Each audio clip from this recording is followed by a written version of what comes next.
Пошли. Все вместе. Какие ваши доказательства? They want you to comply. Cancel culture is about canceling. Кокаином. Up yours. Woke moralists. Up yours. This is systematic bullying that's happening. Woke moralists. Up yours. And they believe that they can then Woke shut us moralists. up. F around and find out. Up yours. Woke moralists.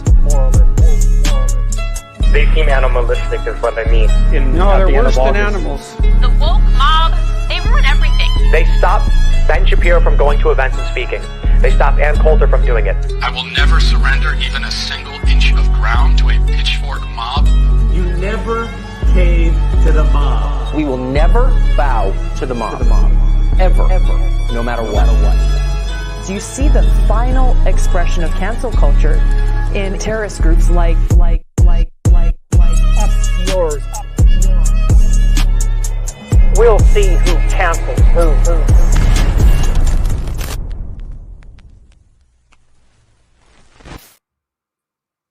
Hey. I like your lighting, Lance. Yeah, I was just gonna say the bisexual lighting. It looks really good. Yeah, I was like, that's the 2024. That's my goal. I was like, make everything more gay. So I gayed it up a bit. Yeah, it's great. Splendid. I absolutely love it. It's way too distracting. Is it? I was like, no, it's not too bad. It's like you're lit well, so it's sort of just like kind of a mood thing. Yeah, like and then like that. Yes, I think it looks good. Yeah, I think it looks good. Yeah. Unless it's distracting for you, like with all the lights, but it looks good on this end. Mm-hmm. Yeah, I think it looks all good. right. Sweet. Yeah, I like it. I like it. How are you, friends? I missed y'all. Yeah, I missed you too. Yeah, not bad. Where were you last week? Enjoying yourself? Yeah, I was taking a much needed vacation. I followed Mike's lead. I was like, Mike looks happy. I'm following him. You know, it lasted a little bit after, but I'm back to the doom and gloom. But you know, it was a nice break. I know it took me like 7 days to realize everything sucks again. Yeah. No shit. No shit. Second week back, like first week back, I'm like, all right, let's do this. I'm really energized. And like week 2 back, I'm like, nothing's gonna change. And it's an election year in America. Yeah, so giddy up. Which makes it so much worse. And in theory, like us political commentators should be really excited about it being an election year because, you know, in theory, you get more views and that should translate into more revenue. But I'm dreading it. I hate the thought that there's going to be an election in November makes my skin crawl just because of like all the bullshit we're going to have to endure between now and then. Things we can't even conceive of. Like shit's going to get wild in ways that I can't even describe or conceptualize. And I'm not I'm just not ready for it. I'm so checked out mentally. Yeah. Yeah. I feel that. I completely agree. I'll never forget the wise words of one David Doel when he was like, I asked him what's it like getting back from vacation? Because I think you'd taken like 7 days or something like that, and you're like, I took like a rare vacation. I never wanted to come back to this. Like I just didn't want to come back at all. I was like, I feel that, especially when you get to read or play video games for like 3 days straight. You're like, oh wow, this is great. Yeah, like I that vacation, I thought, okay, I'm gonna feel refreshed. I'll come back, and I felt great on the vacation. And then I came back. I don't want to return to this. I want to go back on vacation. Yes, I feel refreshed to go back on vacation. Yeah. You know what's funny is there's been this trend of like really old school YouTubers with like millions and millions of subs just kind of quitting. I've seen a couple of that. 4 or 5. I just saw people in the past couple days. Yeah. Yeah. I just watched Matt Canyon. Matt Pat was a really big one. Who's that British guy who's basically like a Channel 4 or a BBC presenter? I don't know who he is. Oh yeah, he's that level of pro, but he as well. He quit too. I forget who the other really major one was. I will admit that I don't know any of them, but I'm told they're big, so I believe them. But I'm sure it's for various reasons, right? Like, are they just tired of doing the work? Yeah, or like I watched the Matt Pat video about this, and that's the first Matt Pat video I've ever seen. was his quitting really? video. And I hadn't seen him before either. But he was basically saying he's just burnt out, just the grind constantly. And here's the thing. I realized that we're in this weird position to where, like, we're privileged enough to be able to do this full time, which, I mean, it's a blessing, right? I'm so thankful. I would never want to go back to my old job. But we're not privileged enough to just be like, I've made enough money. Peace. I'm out. You know, like these YouTubers. that's another tier. Yeah. I don't know if you saw this in the case of MatPat. What he's doing basically is he just doesn't want to be front facing. Like most of them, they all gave themselves promotions. It's like, it's just like, it's so much. I hate the grind. I hate the culture. I hate having to think about algorithms and uploads and all that kind of stuff all the time. So you know what? I'm going to let the rest of the staff handle everything, and I'm going to be more of a managerial role from now on. So I'll just like take a big step back. I was like, that's nice. That's right. It's nice to be in a part of YouTube that is not politics, where half our shit gets demonetized or doesn't get actual views on it because YouTube is trying to depress political. I mean, Facebook. I'm not sure if any of you guys are on Facebook, but Facebook has completely decimated their political stuff. Like my views are down to like a fraction of what they were, and it's a good thing I don't have to rely too much on like YouTube revenue. But if you're someone who's like just on Facebook revenue, but if you're someone who's just on Facebook, you're like effed. Like they have completely killed political channels. At least, and I'm sure Ben Shapiro's fine because he's friends with Zuckerberg. Yeah. But when it comes to people who are trying to talk sense on there, we're all just dead. It's completely gone. Yeah, and just to be clear, I'm not saying that I would quit. Like I wouldn't want to quit, but like not having I'm a sicko. to. The part of me loves this. I like I being would silly. Exactly. But I would like do much different content if I wasn't forced to do it. Like I was doing what I wanted to do at the start of this, and then it became a job, which is awesome, unexpectedly. But now, like, my mentality has changed. I think that the algorithm has changed. And now I would just want to, like, I don't know, drop a video once per month that's just like really well researched, amazing, like a mini documentary. I wouldn't want to have to continuously like feed the algorithm every single day like we do. And it's gotten better in the sense that like I don't feel like I'm going to get punished if I don't post a video on a certain day. I kind of just cover news stories as they come and if they're interesting to me. But like, there's still that sense of, okay, it's been a couple of days, you should upload something. So you don't want to fuck around too much, because if once you're in this hole in the algorithm, it's so hard to dig yourself back up. And I feel like, we're all in pretty good places. I feel like I'm in a good place. But just, I want to, like, the passion is kind of gone for me. Like, I want to do it for joy and fun, not just because I feel like I have to, I think part of that, at least the I don't know, depression or just like frustration for me, is that a lot of what YouTube platforms is the dumbest shit. Like, right. This is a consistent theme Thanks, with my Mr. videos. Beast. There is like, I would like today I spent a lot of hours researching and breaking down, figuring out how to properly explain this whole ICJ story with South Africa taking Israel to court. And so a lot of work on that video. I knew it wasn't going to do well because YouTube typically, at least recently, has, I don't know, maybe it's not YouTube, maybe it's just viewers don't want to watch stuff on Israel anymore because it's so depressing. But I knew it wouldn't do that well, but I knew I had to cover this and I wanted to cover it. So I did that. It's not doing that great. But I'll do a video on like a news item that is very basic, and I can't think of an example, but I'm sure that there's been times where something hits and I'm like, okay, I'll cover this, and it took me like, maybe like an hour of research, and I broke it down, and that video like does amazing. And it's a consistent theme where it's like, when I put more work in, those videos do worse. When I put less work in, the videos do better. So there's this incentive built into YouTube where it's like, if you cover serious shit, guess what? It's not going to pay off. You shouldn't do it. If you cover the dumbest shit or just random news stories, then you'll do well. It's really unfortunate just what isn't. Also, I think it's prioritized. Not just, I think it's not just YouTube too. I think just across the board, people are getting kind of like, fed up, burnt out. Just not everyone has the privilege to randomly be like, so I'm my own boss and I don't want to do this thing anymore, so I get to go do the other stuff now, right? Like, I assume if you're working, like, I don't know about y'all, I used to work manual labor. It was horrible. It was horrifying, right? Like, if I could just randomly be like, you know what, I want to just put the pause button on this, that'd be great. That'd be awesome. Like, I'd probably get a lot of people. Like, I saw all the right wingers making fun of that woman who wanted to quit McDonald's or something. But I was like, I remember working for fast food. It did suck. Yeah. And then like I would want to gripe if I had an ability to do so. Just be like, yeah, it sucks driving 20 minutes to go there, getting paid like, $13.50 an hour, and then I fucking get yelled at by my boss. I have to drive home, and then everyone's like, well, you're lazy. These kids are lazy, entitled Gen Z. Yeah. It's so ridiculous. Yeah. No, for sure. By the way, in case anyone is wondering, you notice some absences. So we actually, and this is serious, I know we joke about this a lot. We had a meeting this weekend about Matt Bender and his conduct, and we're done. So we kicked him out. He's too mean to Elon. He's too mean to Elon. We're not going to tolerate that. That is white racism, anti-white racism, and we're just done with it. So we're very seriously done. We kicked him out. Yeah. Rebecca is still on the podcast, though. She'll be here in a little bit. Yes, of course. Absolutely. No, Bender's at CES. He's in Las Vegas right now, and he will be back next week. He's reporting on, if you look at his Twitter account, he's got some really cool pictures of the Razer car with desktop PCs in the back. I'm sorry, that's the dumbest shit in the fucking world. Who games in their car? Like, who games in their car? Like, what are you doing? Yeah.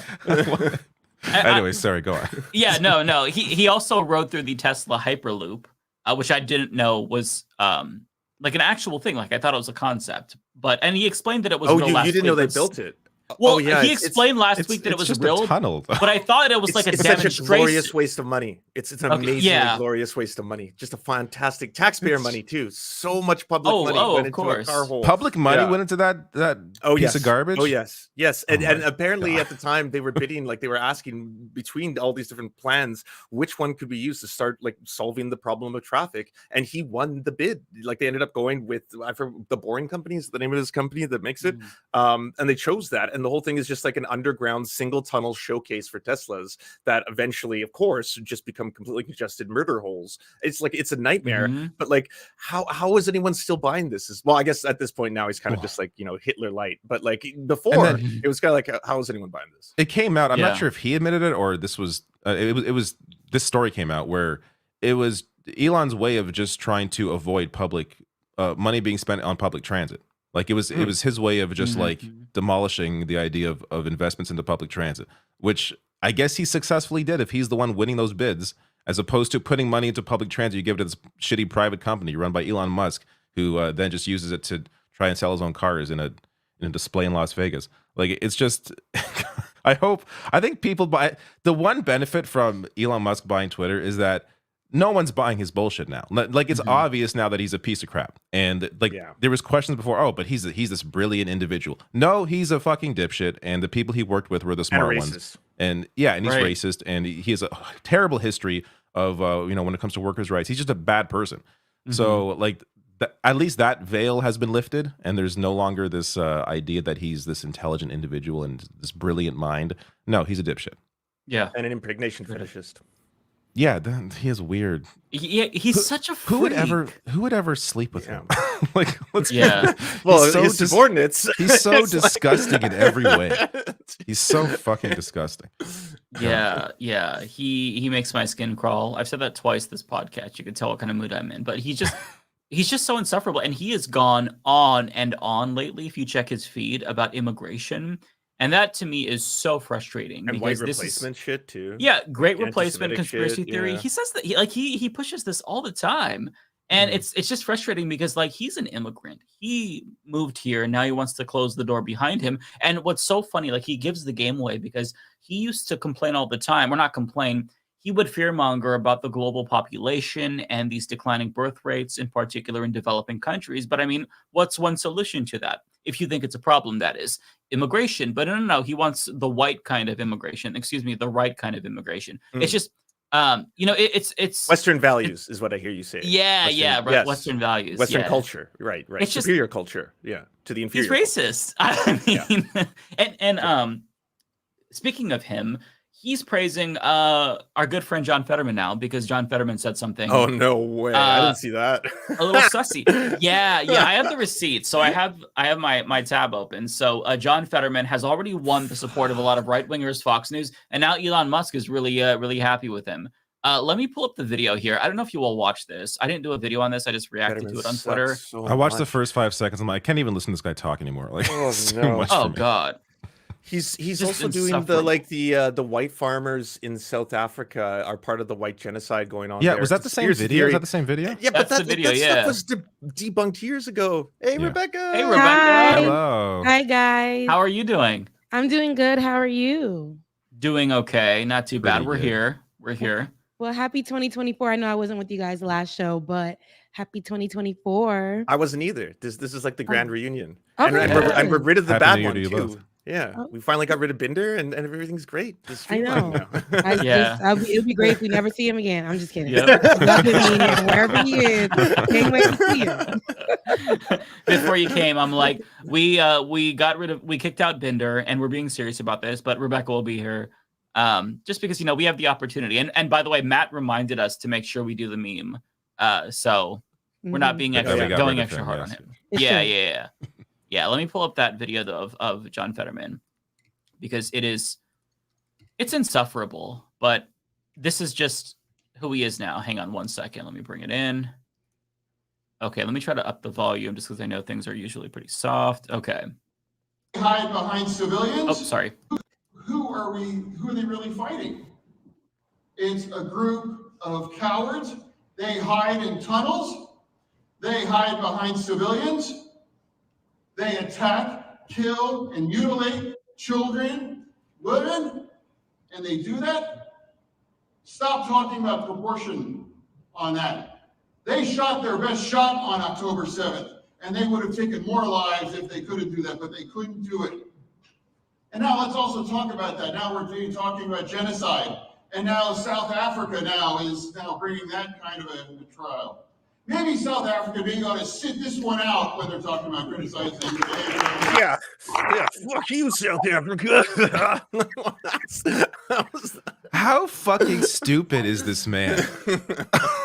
Sit this one out. Why? Because they're the best ones to bring the argument forward, considering they went through apartheid. Like, are you a fucking moron? I mean, the answer is yes. Yes. I mean, of all the countries in the world, South Africa is literally the most uniquely qualified to specifically speak about Israel's crimes because they just beat it. And like, my whole question was like, is he does he think it's the same regime in South Africa that they're still doing apartheid? Because ANC, which is the party in power right now, they literally fought apartheid. So like, it doesn't even make sense. And the only way that you can try to rationalize what he's saying is if he is buying into this white supremacist myth that there's a white genocide going on in South Africa, promoted by the people on Stormfront, Nick Fuentes, Tucker Carlson. Lauren Southern, that's been her like bread and butter for a long time. And I want to tell everyone the reason even Joe Rogan started walking back, kind of going down that rabbit hole of being like, well, they're targeting, white farmers, affluent white farmers in South Africa. It's because the number went down, like the number of people actually killed, the number of land owning, privileged white farmers in South Africa who are getting killed, by non-privileged white farmers has gone down overall. So people who are still at this point saying like, yeah, there's like this, phenomenon of like, yes, it is. There are regions in South Africa that are violent. There are regions where people are killed, and there are regions where people who are both white and black are killed. And there are times when white farmers, landowning farmers, are killed. But that number overall is going down. So to keep being like, have you heard about this? It's like, well, yeah, but like, what are you? What's the implication? Right. And they pretend like black farmers aren't also killed. I mean, exactly. It's just so bizarre to me. And part of it, and the ADL.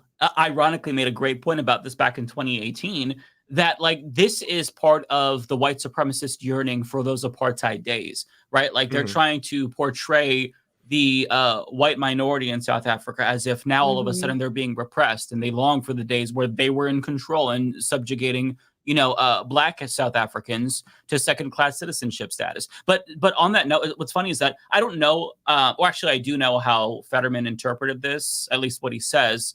But white supremacists think that like he's dog whistling to them, because I have this here. So this was shared by somebody. And wokeness. Yeah. Did John Fetterman just call out the white genocide in South Africa? And Elon Musk says he is right. So that's who he's pandering to. Yeah. And this is the response, apparently. This is what he says here. So in response to a request for clarification of those comments, Mr. Fetterman said in a statement given to The Independent, the entirety of my point was this: South Africa should instead focus on the spiraling humanitarian crises on its own continent, which is ironic, like Sudan, where more than 7 million people have been displaced with widespread atrocities. And then like, this is the best response here by Walid Shahid. If that's the case, then shouldn't Fetterman of Braddock, Pennsylvania, exactly, right? Exactly. Like what? Yeah, unbelievable. I can't even.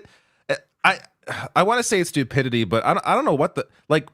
Does Israel have his kids held hostage? Like, what the hell's going on? Like, it's so bizarre. It is so bizarre, is what it is. Is it bizarre, or is it that they know that they can say these things and get away with it because who's going to believe them? Who's going to really look who just co-signed like that whole thing? Elon Musk and friends. And so these people who actually believe these things, we have people in America believe that there's a genocide going on a land that they stole of them. Like, so this is what we're people believe this thing. People believe, and for him to stand up and say that and try to walk it back, not in the best way, of course, but he meant what he said.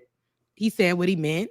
And, the first time, what they say, when someone shows you who they are the first time, believe them. These people have been but the first time he showed us, he said he was progressive. That's why it's so bizarre. They lie.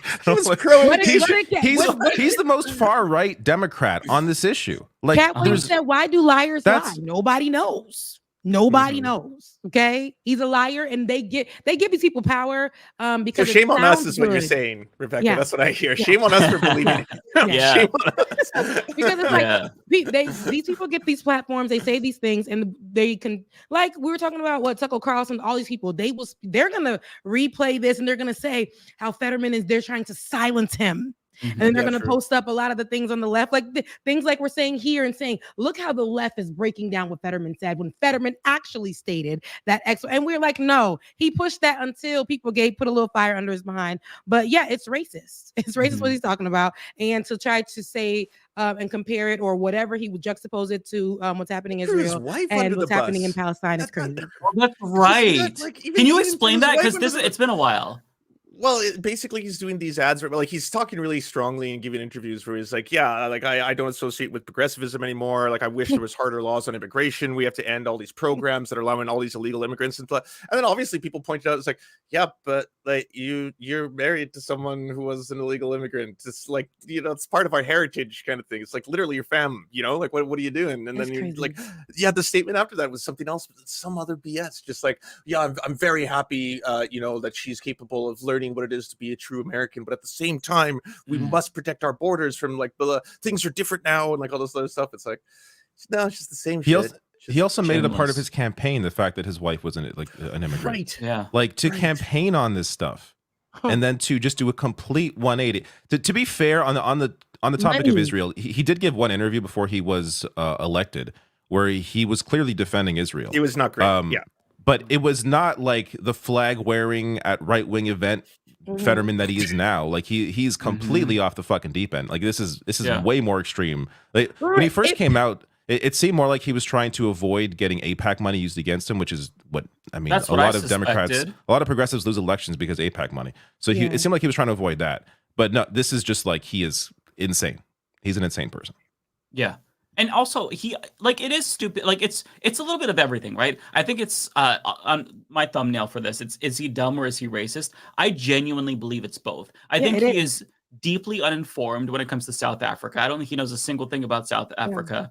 And he's also deeply uninformed when it comes to Israel-Palestine, because after Israel started the siege and they announced collective punishment, he did this this event with one of the Pod Save America guys. I'm not sure which one. And he was talking about how, hummus. And like, is he saying hummus? Like, he had never even heard of Hamas before. Like, that was the impression that I got. And people thought that I was making fun of him when I was bringing up the way he pronounced Hamas, but I was trying to highlight how he doesn't know, like, he's literally uninformed here. He doesn't know a thing, but they have him as the expert on the matter, and they're going to put him at the guy. They're going to have him literally preaching and telling folks what's going on and how South Africa and all these people should sit this one out. And because, like, how are you the expert on this matter? And these are the look how he's pronouncing some of the things. And we've I've had to get corrected when it first came out because how to pronounce some of these things. I had to get educated on it. Now, people that swear they're about the matter, it's telling. But they're still going to keep him where he's at. They're still going to trust his word, and they're still going to have him appear every chance they can get for a commentary. Yeah, I agree with your point, though, about the shame on us, though, because one thing that's so telling that I was reminded of is that when he was the mayor of Braddock, I could be mispronouncing that. I'm uninformed about what the fuck, how you pronounce that that city. But when he was the mayor, he pulled a gun on a jogger.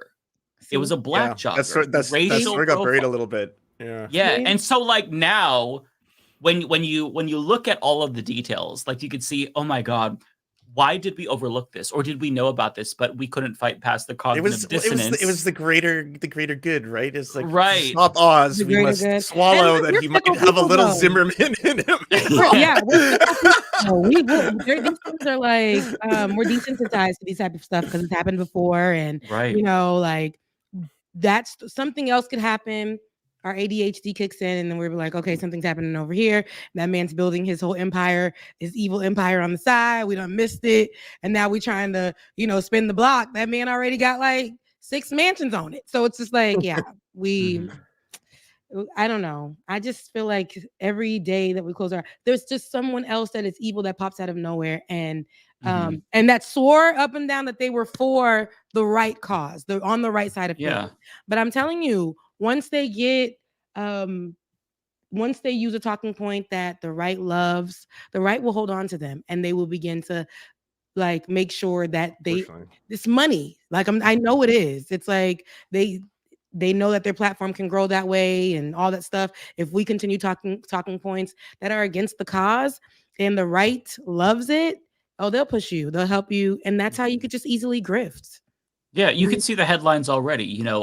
Fetterman is the best to run for president in 2028 because he can bring together the left and the right. I mean, there's Fox News segments where the anchor is apologizing to John Fetterman because they were wrong about him, and they're showing quotes from him where he's like, "Oh, well, now the left and the right wants me to die. They're rooting for the blood clot." It's like, stop being a drama queen.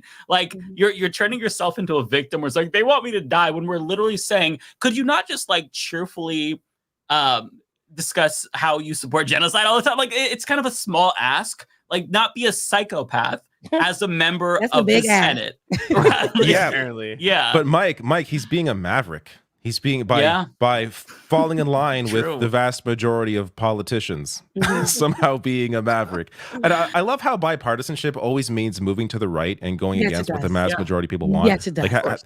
Like, what is that bipartisanship? Just going more corporate, more right wing, going against somebody the goods from the of left the good of or people. Somebody with a progressive view saying something slightly like conservative or for the right, something that they're gonna be like, wow. Now this is what we're talking about when we're saying bringing the right and the left together. And it's like, no, this man is literally, he's saying everything wrong. This is going to be super problematic. Who does this help? Where's the proof? Like his talking points are helping who? Like, no, but they're going to say, this is what we call patriotic.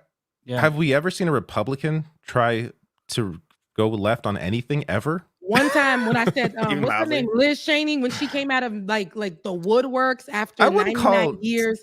I feel like Trump. I don't know. Yeah, I wouldn't call that moving left. Trump. I would call that acknowledging Trump tried to steal the election. That's not like a left-wing thing. But the thing right to me. doesn't acknowledge those things. Like they really, to me, like that's not policy though. I'm talking like policy. Like, policy you can have a food lunch program if we get more guns. Like, how about guns for babies' meals or something like that? You don't get that offer though. Never. I've never seen that on the table. No, you won't.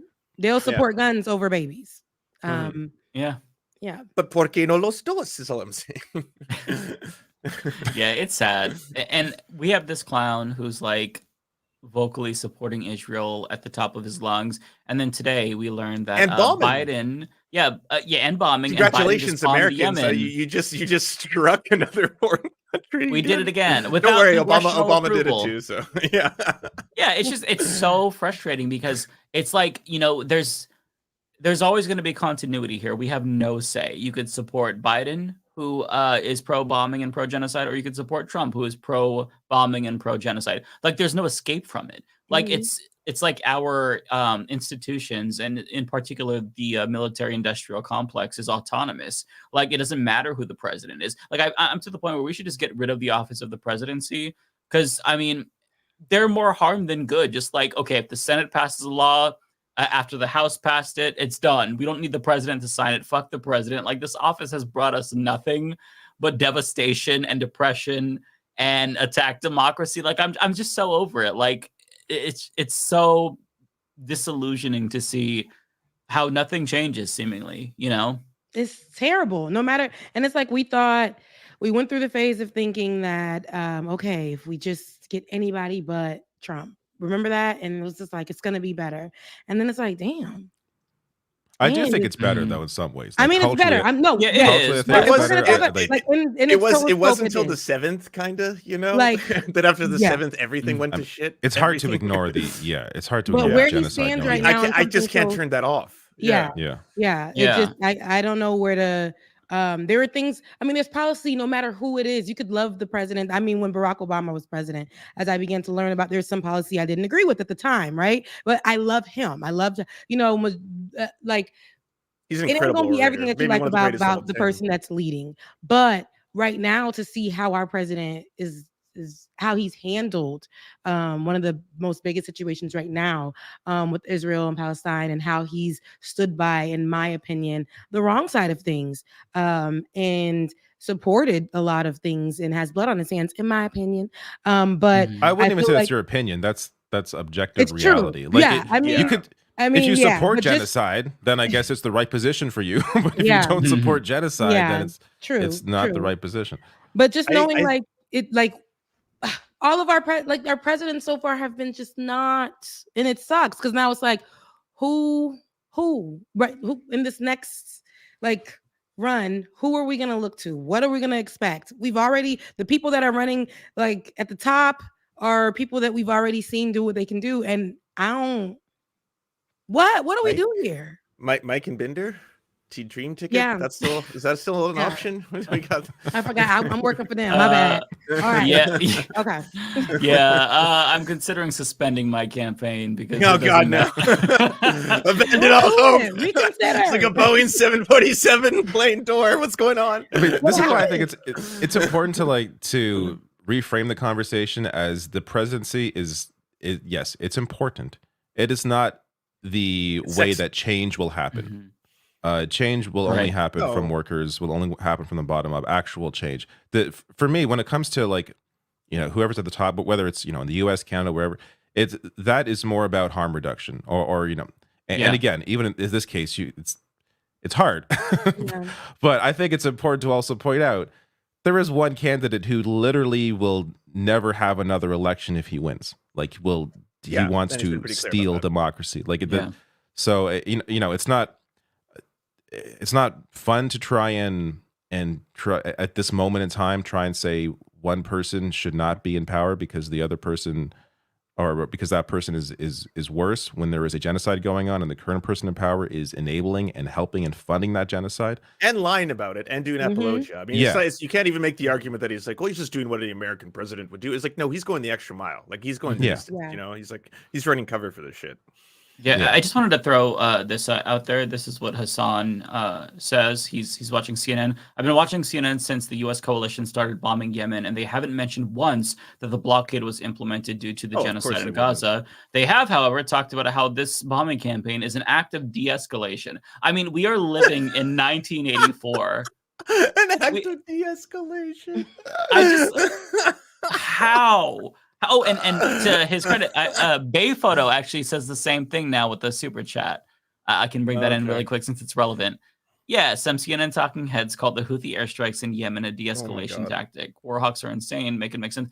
Yeah, I mean, it's like we are like I was thinking about this the other day that like this is I get that now since the right has learned about George Orwell's 1984, they overuse it and it's kind of a meme at this point, but like it really feels like we're living in George Orwell's 1984 where like everything is opposite of what it's so I feel like I'm crazy sometimes, Here's what I'll say very quickly: that Joe Biden did dramatically reduce drone strikes. Like, just the numbers plummeted once he came into power, and that's something that you can just like directly point at. Here's a difference in foreign policy that's striking between two different individuals that actually help people, in other countries not get bombed by the United States war machine. That's good, right? But then when it comes to this, all the people I think right now who are saying that Joe Biden is just doing what any president would do, I would say directly after October 7th, I agree with you in that, like, of course, the U.S. is strong allies with Israel. They're going to show support. It was a horrifying event that happened. All this stuff happened. There's a massive tragedy. You're going to see, like, Israel has the right to defend itself. We support Israel, all that kind of stuff. But then it turned out that the person who everyone was really afraid of having this kind of like, oh, no checks and balances, kind of, I can do whatever I want. He seems to be far right and really, really hates Palestinians. He went so much fucking harder than anyone probably thought he would, even though every side, like, the writing was on the wall for this. They've been like every single like member of the the cabinet who has been saying that, like, yeah, we are for ethnic cleansing, we are for forced displacement, we need to move them into Egypt, we need to move them out, we need to all that kind of stuff. Yeah, he just fucking, now it's like, Biden, you have bit off so much more than anyone. Like, this will be part of his history forever. Like, I'm always going to remember this moment where Joe Biden not only stood behind this, but like was lying on the behalf of that administration, was spreading the propaganda, was being like, oh, apparently there's a Hamas headquarters under the tunnel, and we can't trust the real numbers coming out. That's Hamas safe run and all that stuff. That was nauseating. Yeah, bypassing Congress to give them or sell them more weapons. And the thing that is so infuriating to me is that there are liberals who will say, well, what can Biden do? He's not Netanyahu. He can only exert influence. I'm sorry. That is so naive and just ahistorical, because and there's an article in The Nation by Trita Parsi that breaks it down in one paragraph. And basically what he says is, when Israel was bombing Lebanon, President Ronald fucking Reagan picked up the phone call and demanded that they stop and refused to give them cluster munitions, and said that what they were doing was a Holocaust. And 20 minutes later, then Prime Minister Begin stopped. All it took was a phone call 20 minutes later. And that's not to say that like the same exact thing would happen in this circumstance if Biden did that, but the fact that he's not even trying, like there's no actual attempt. He's done nothing. Yeah, that's what makes it so bad. Because he doesn't want, he's on the other side of it. So it's a choice, exactly. Yeah, it's not that he's done nothing because he doesn't want to. He doesn't want to do it. Right. We see how hard he's gone in the beginning. With the talking point about Israel and how they need our support, and what he's willing to give as an ally, and us as a country, how we need to be standing beside them. Meanwhile, online, we're watching dead bodies, babies' bodies, just be demolished, and whole towns. You see the CNN headline?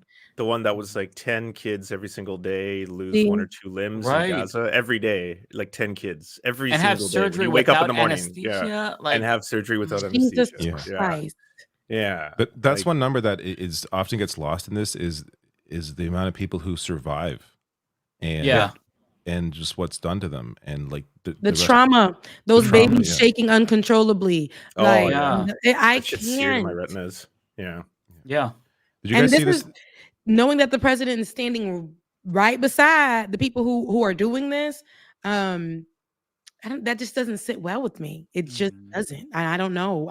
Especially because we're paying for it. That's what makes it like, it's not like I would be okay with it if we wasn't financing it, but the fact that we're paying for it makes it so much more outrageous, because it's like that literally adds to, it's like there's a list of things amongst just him doing this and supporting them, but a lot of what he's doing, how he's supporting them, the talking points he's putting out, the little jokes or bad talking points that he says. I don't like any of it. I just don't see it as presidential. I don't see it as leadership. I just don't. I don't support him. I just can't.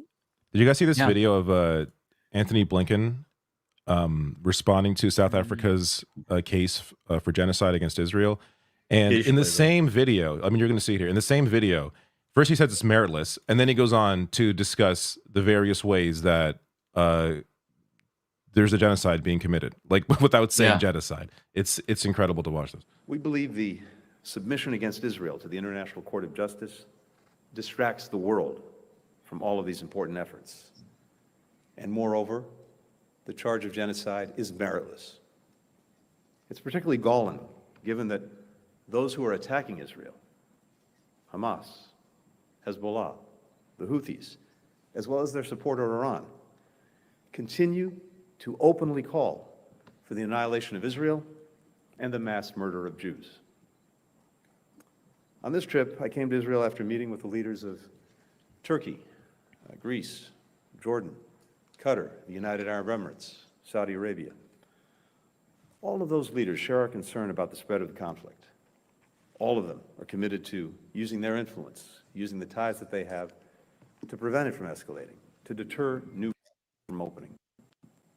In addition, all express grave concern about the dire humanitarian situation and the number of civilians killed in Gaza. We know that facing an enemy that embeds itself among civilians, who hides in and fires from schools, from hospitals, makes this incredibly challenging. I just got to pause there for a second. This idea that, let's say that's the case. Let's say, Hamas is hiding within the civilian population. They're in school. Is that how you go after a criminal at a school? Is by bombing the entire school? Is that what the U.S. does when there's a mass atrocity taking place at a school? Do they just bomb the entire school? Does this make any sense at all? In any other situation, do you kill an entire population of civilians to get the person you're going after? No. So how, he understands what's going on here. Anthony Blinken, he's smart enough to know there is clearly a genocide being committed. The issue is they have taken the position where they're going to ally with Israel, regardless of that. And maybe in his mind, he's thinking, this is our way to try and put pressure on Israel to ensure that they don't go, too far. But I would say, at this point, what's too far? They've clearly crossed the line a long time ago. So I'm not sure what this relationship is doing. The only way to stop Israel is their allies have to stop them. The U.S. has to stop funding them. They have to stop sending them bombs. Yeah. They cannot continue enabling, they cannot continue supporting this fully and expect Israel to stop what they're doing. Yeah. And we need to do BDS too. The U.S. has a history of genocide. It's who we are. Unfortunately, we've killed off indigenous people and Black folks and just anybody, whoever stands in our way, regardless if the land was ours, as we made songs saying that it was ours and won. And then just killing people is our type of thing, killing people off. So I don't see how they're not going to support. But of course, because they're an ally, very strong and powerful. Israel's strong and powerful ally. That's how they're seen. U.S. doesn't want the smoke. Palestine to them is nothing. People of Gaza are nothing. So to demolish them for whatever Israel says, U.S. will back it. And as we are looking at with our naked eyes, what's actually going on, they're telling us to look at it from a different point of view. And U.S. needs to stick beside Israel, because they don't want that relationship to break. And that's what it is. It's selfish. U.S. has a history of being that. They're not going to do it. I don't really know. And it's unfortunate. It's really unfortunate as an American, a Haitian American at that, to see how the U.S. is supposed to be this big melting pot and support and all this other stuff. But with policy, with their history, with everything, they're falling right in line just by supporting what Israel is doing. It sucks. Israel should be, the U.S. should be doing the opposite. We would hope, especially with our president, more standing beside what's right, calling out Israel, calling for a ceasefire, not a humanitarian pause, giving them people a rest from getting killed or an arm blown off for 4 hours or whatever. That's ridiculous. That's ridiculous. The strategic value of Israel is more important to them than any lives. I mean, just last night at the debate with Ron DeSantis and Nikki Haley, she said something to the effect of, America doesn't need, or Israel doesn't need America. America needs Israel. And really, Joe Biden has said, not the same exact thing, but he's echoed that same sentiment. If Israel didn't exist, we'd have to create one. That's how valuable they are. So, it's sad, but that's the way it is. And the biggest fear that I think a lot of us have had for a while is that this would get us embroiled in, a broader conflict in the Middle East. And we're seeing that today, it's officially happening. And Biden isn't just begrudgingly getting dragged along. He's teaming up with the right-wing government of the UK to bomb Yemen illegally without the consent of Congress. So it really is, it's spiraling out of control, and the Biden administration has chosen to be ride or die with Israel, and it's the latter. They're dying, right? I mean, Biden is basically ruining his reelection chances because of this. And I can't see how he makes up for that. I mean, there was a poll from a couple of days ago. I can't remember who the pollster was, but in Michigan, he's down by 8 points, and he's lost Arab Americans. I mean, that is a crucial swing state. Like, it's inconceivable to me that he makes all of this up by November, which means that Biden is going to lose, Trump's going to get in, further pour gasoline on the fire that Israel started, make things exponentially worse. And we all have to basically face the consequences of like Biden's mishandling of this, as do Palestinians, of course, you know. And like, I don't want to push this idea that there's this equivalence between Democrats and Republicans, because I think that's harmful. There's absolutely differences.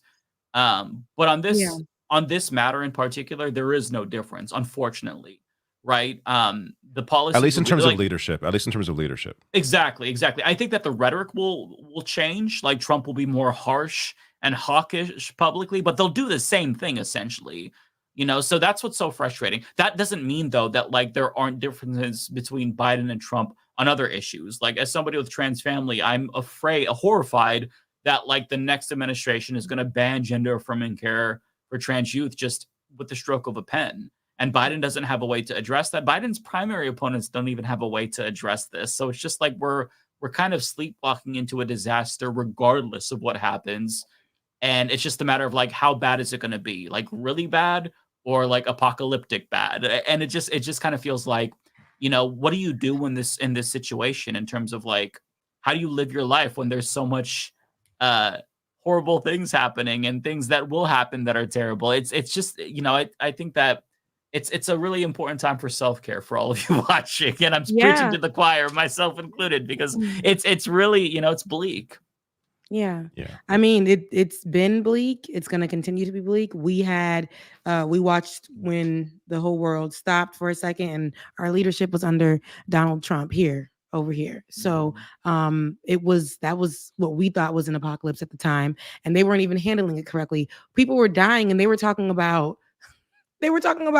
listen, people were dying, and we didn't even know how to really be safe to save ourselves. So we were going by what the CDC was saying, and people were fighting nurses for telling people to wear a mask. That's what we were going or through. Wash their hands. Like, and wash your hands. Like, Trump was like, yeah, that's my people. I don't wash my hands. That's gay. He was promoting things that were so dangerous. People were dying from. Like, I don't know what it was a crazy time, and I can't believe that we lived it under his leadership. We can't believe some of us didn't make it out, and some of us did. Right. And now we're going through this, and this is traumatic for us to see and watch, and just to know our leader, whom we thought, you know, will hold it down for us. And of course, it's been tough, and he had a lot of things to clean up. But dang, this right here, to see our leaders like just be in this way and support what's wrong, that was a blow, a huge blow. Don't even care about my loans no more. I mean, I care. This is more important. So, since we're on the issue of stupid people, I have to share this clip. And this, like, I know we've been seeing clips like this for like 6 years now, but my God, the level of stupidity on display with these two Trump supporters is unfreaking believable to me. So NBC interviewed, I guess, these two people you're going to see at a caucus event in Iowa. Oh, I saw your video on this statement. I'm being indicted for you. My first thought went to, well, Jesus Christ died for my sins. Jesus died for me. And so it connects in my brain that way, like, okay, he's doing this for us as a country to make the changes we need to make, and he's the target where we don't have to be. Girl, no. Like, the target? It's a no for me. How does this make any sense? You see what I'm talking about? That's why, see, I don't know. See, that's why I'm like, I can't. You know, and I tell you guys all the time, I'm saved and I know. So when she's saying this, no. To compare Trump to Jesus, this is a man that held the Bible upside down. I'm being indicted for you. Baby, no, that's not the same. He's actually because done we wrong. all stole the election. So he's taking the bullet for all of us because we all, as president, stole or tried to steal the election. Like, what? He really did the thing. He did all the things. He was wrong. Okay. Like, it's I don't so know. dumb. So, girl, if you think he's not being indicted for you, he's not Job. It's just, none of it. He's like a pillar of salt. Trump is so obviously the most selfish man alive. How can anybody possibly think he's doing he won't do things for his kids? Like, why would he care about you? He's like Jesus. But he's like Jesus. But he's like Jesus. You know. Like, girl, what I'm telling you is the stupidity. It never ends. Are we shocked still? Because it's these people who are coming out from. Honestly, yes. I am a. How does she put on her clothes in the morning? How does someone that stupid? How does someone that stupid put clothes on in the morning? I don't understand. They do it, honey. They do it. It's a cult. It's a cult. So if they worship Trump. And whatever he says, they will follow him off of a cliff. And he'll get a helicopter to come swoop him right up before he hits the ground because he already had something connected to his back, and everybody else is dead. They're dumb. Like they're that type of stuff dumb. That man is doing wrong, literally in your face, and you're interpreting it as something good. He's getting indicted for you. That man walked in, took a mugshot, and he's free to go. Baby, if you got indicted for, baby, we don't never see you again, sweetie. Right. I can't. He wouldn't walk with you on the street. Jesus is walking with poor folks, right? And all. He wouldn't do that for you. No, he wouldn't do that. He's gonna throw paper He towels. would hang out with prostitutes, though. We know this to be true. He's assaulting women. Like, girl, back. That's not like. I just can't. I can't. They're crazy. He's God to them, and he likes that God complex, and he's dumb. That's sad, though. But they love it. Sad of all people to like give it up for. Oh, Trump, no, really? That's Trump your cross to bear. They say he's Jesus Jr. Can't that find like a different Messiah? Can't they find someone who doesn't want to steal an election? Like, just love somebody else. They have to make something up and say that he's so great and he's about world peace. And if you really look into what he's doing, he's saving babies, okay? Because he's against abortion. Why can't they apply that to like a quarterback or like, some athlete they love? Why does it have to be Donald Trump? I mean, he plays the greatest hits for them, right? If you listen to some of his rhetoric about Christians, he's saying, we're going to stop the persecution back when I'm in power. And like one of the main things that you learn if you grew up in the church is that like you're persecuted. Everybody is coming after you. They've got the knives out for Christians. And so like he doesn't know anything about the religion. Like his he Corinthians. But he knows what they want to hear, right? Remember that video when he was asked about like what his favorite passage or whatever was from the Bible, and he's like, all of them. Yeah, it's him holding the Bible upside down with just like he doesn't there, and he has he went to the black church. He was clapping off beat, and it was just like he was the worst thing ever. He was just like he didn't even know how to move. He said the spirit hit him, and no, I'm the spirit did not hit him. They blame it. But here people are really believing that this man is a believer. They're really dumb, but it's easier for them to believe this lie instead of to actually face the truth. And they'll continue to walk on by and act like they don't hear what he's actually saying, what he's promoting, what he's done. They don't remember January 6th. And they'll tell us to forget about everything else. That's because they banged their head after they fell off the wall. Yeah. They fell off the wall and banged their head, so they forgot the whole thing. Boy, that's true too. They were hurt. Are we allowed to make Jan 6 jokes? Oh, hell yeah. Hell yeah. Has enough time passed? It's not too soon. I think that the day of it happened, we could joke about it because that shit was fucking funny. Jokes and what were jokes ever taboo about Jan 6? What jokes can you tell about Jan 6? They tried. Like the liberals, the centrists, even the right wingers, because they're like, we lost a life that day. Was someone trying to crawl through a window at the cops? Like, we're not allowed to joke joke then about was Ashley like, Babbitt. okay, Sorry, drop sorry, the no. life, but look what they were doing. He was like, know. sorry to that person. They should have never been there. I was like, Yeah, oh I my know. God. It was a lot. You know what's wild is it's switched now, by the way. They now think that they went from like, okay, so this is a revolution to this was Antifa to now the whole thing is a CIA, FBI like plot, when they don't realize like, yeah, the weird thing that happened was that both the cops and MAGA were like, oh, we don't actually hate each other, but what do we do? That's what was happening. But they're like, that's because they were on the same side. The whole thing was an inside job and they were being let in. It's like, no, they were just like, we've never fought before. It's like, you're my hero. You're my hero. You know, like, I agree with you that the election was stolen, but I'm supposed to defend the Capitol. What do I do? It's that button meme, right? They kept asking them to join them. Did you hear them? They're Maybe like, join us. I'm on both sides of it.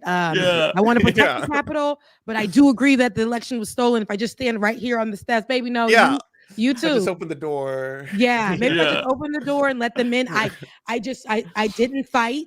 I was peacefully protesting. Okay. Yeah. That's how they wanted to say it. I cannot believe that they happened. I watched it on television and it was very disturbing. See, we were already going through COVID. We didn't know if we could leave the house. People were still protesting about George Floyd. And then we had people out there on January 6th. We're fighting for Breonna Taylor. It was too much, you guys. And January 6th, then people got slapped on the wrist. Yeah. Yeah. Oh, yeah. Back to David's point about people being stupid. So I don't know why I chose to do this to myself, but I listened to it was a January 6th debate featuring the Krasensteins versus you watched Destiny. That happened? Oh, God. Versus Alex Jones and Glenn Greenwald. And yeah, I was listening at the gym, just kind of like off and on, kind of paying attention. And it brought me to this conclusion that like we're doomed. Because like Alex Jones was just like, and I tapped out around this point. You know, Destiny, I forgot the point that Destiny was making, but like, you know, disagreements aside with him and Krasenstein's, like they were just spitting facts.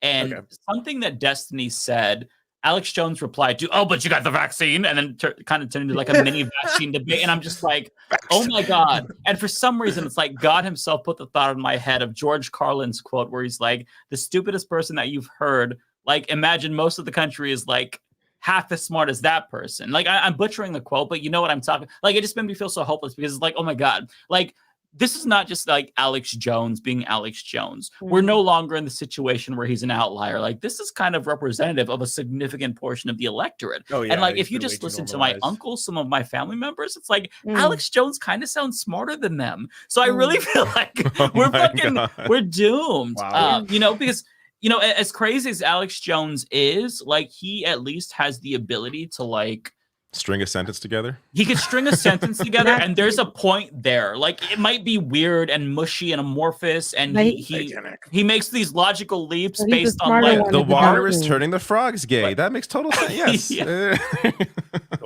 But like there is like a bit of coherency there. Whereas there's no coherency to like, you know, the rank and files. And it's not like my family and people who I know who are MAGA are representative of all of them, but I mean, they're pretty fucking dumb, right? So it's just, it makes you feel so like. Sorry to Mike's family. Yeah. Oh no. If they're watching, they already know how I feel. They watch every episode though. So how's that? I'm sure. Maybe you know, we're the problem. Sometimes they'll question like, "Hey, you said this," and I'm like, "Yeah, I did." Yeah, you guys are stupid. You guys are dumb as shit. Like you got. Okay. I just don't know how you like. There's this sense that like I don't know. Maybe like 10 years ago, I thought the number of people who are too far gone was maybe like 5%. No. You know, people who you can't have an argument with them or get them to your side because there's just no rationale. They're just operating on a different plane of logic and exist mentally in a different dimension. Now, I think that number is probably like 45, maybe 50%. Like I feel like it's over because it's not only people with in that kind of thought process that you just said. Like you can't even argue. There's no rationale. There's no like agree to disagree. It's not only in politics. Like if you go under your favorite and pages comment section, people are arguing and none of them have taken the time to go read a full article, to actually get information, to have a conversation after reading it. They're just going off of a headline that this blog page put up and they're fighting about it. Nobody has any rationale. Like, you know, love you, brother. Like, I'm just gonna go off like Mike's energy. My brother ain't dumb.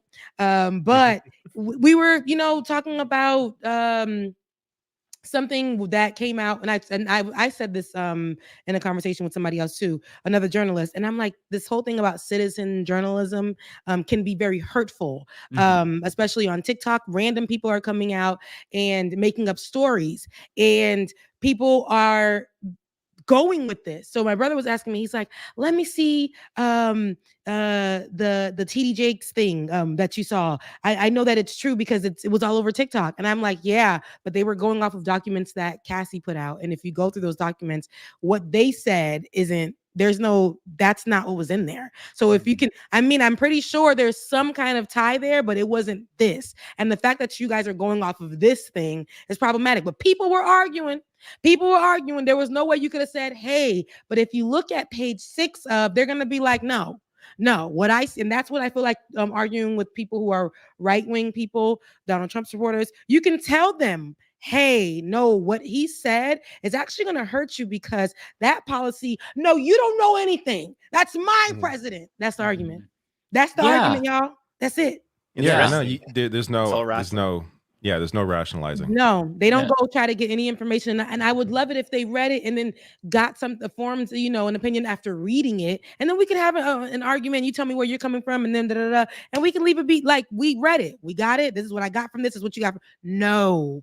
A lot of people just go off of what Trump says, and that's Bible. No research, no nothing. They go off of what their right-wing leader, local leader says. There's nothing. And they don't understand why their community can't get basic things, or why things are so expensive, or why the living, because you voted for this person only because they were conservative, but you didn't check on their policies, you didn't do it, and now you're hurt. Now your community is hurt. Now your children can't go to that school. Your child can't go to that school. Now they go to this grocery store no more. It's super expensive. You can't stand, your mortgage is too high. You didn't know, because you didn't want to go research, and you did not want to go get the correct information. So this is where we at right now. People don't like to read.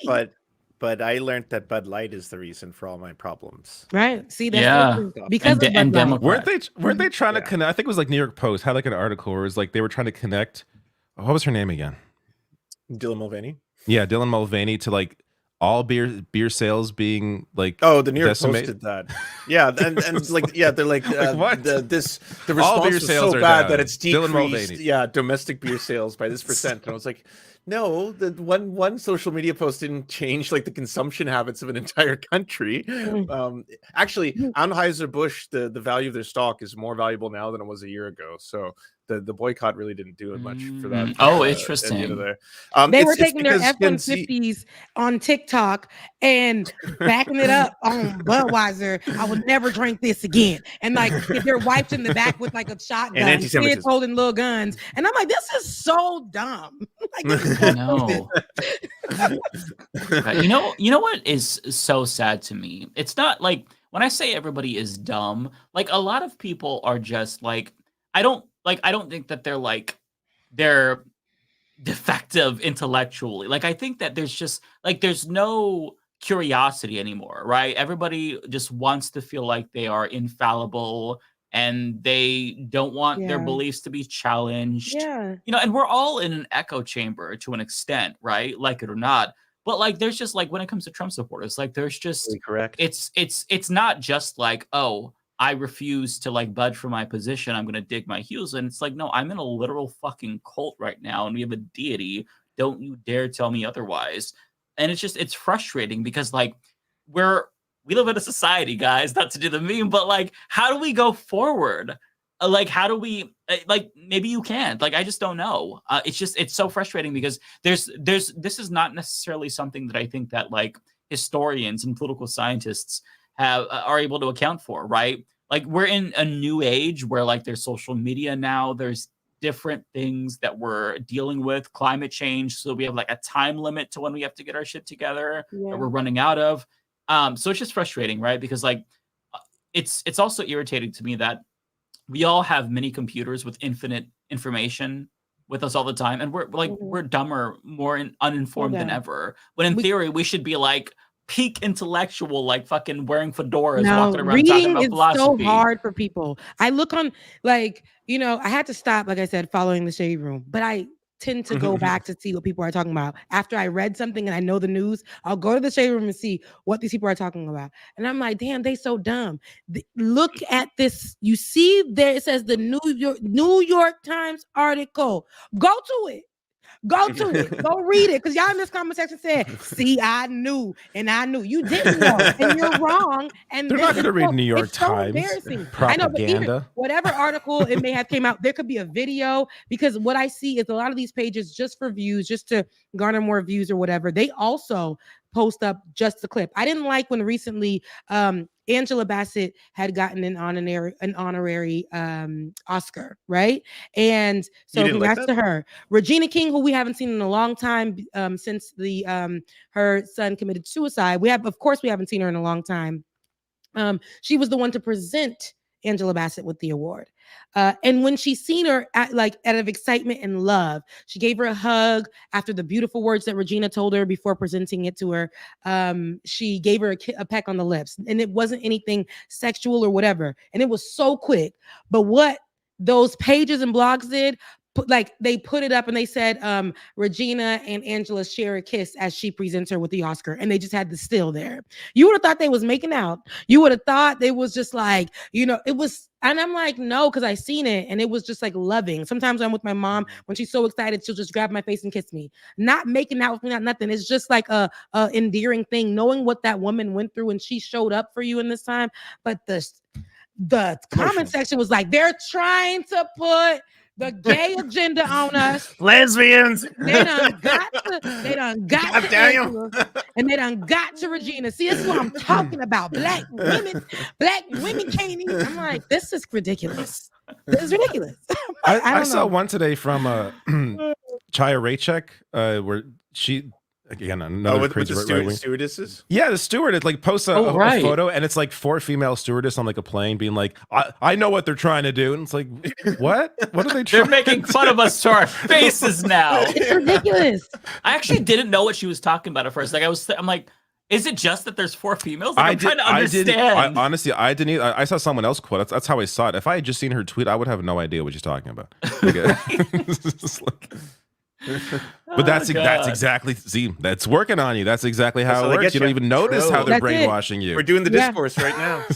Yeah. No, it really is that way. And then people are taking photos of random people and then saying this person was mean to me because I asked for water and they told me I had to wait till I sat down on the plane to get water. And this is the service. And then they're at Delta. This is who you have serving on your plane. And it's like, people have audacity. They're not smart. Wow. And they're all entitled.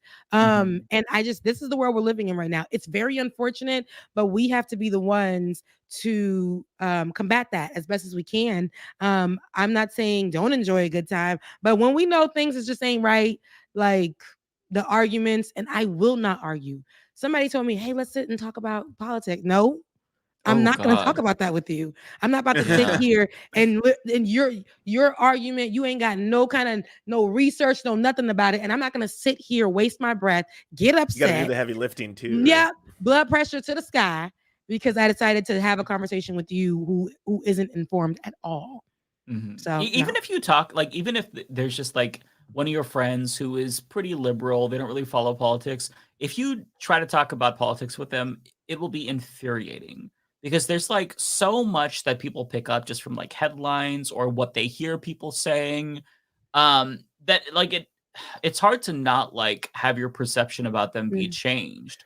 Right. I feel like the libs have split into 2 factions. There's the ones where it's like, you know, they seem to be getting more reasonable and they're asking these questions like, hey, can you tell me a little bit about how like capitalism intersects with slavery and how that worked into blah, blah. You're like, okay, yeah, totally neat. And then there's the other half that are just like, they just went completely fashy after October 7th. Yeah. Like, Israel has a right to defend itself. We must destroy Hamas. Shocking. We must destroy terror. I'm like, what is happening? You know, we must kill them all. And you're like, holy shit. Oh man. Yeah. No, that I think that's exactly it. And I think that Alejandro Caraballo put it best when she said that like libs are just like one moral panic away from being straight up fascist. Like that is the most truest thing ever. Like I was talking to somebody over the holidays, like during the family get-togethers and stuff like that, and friend get-togethers, I won't say who.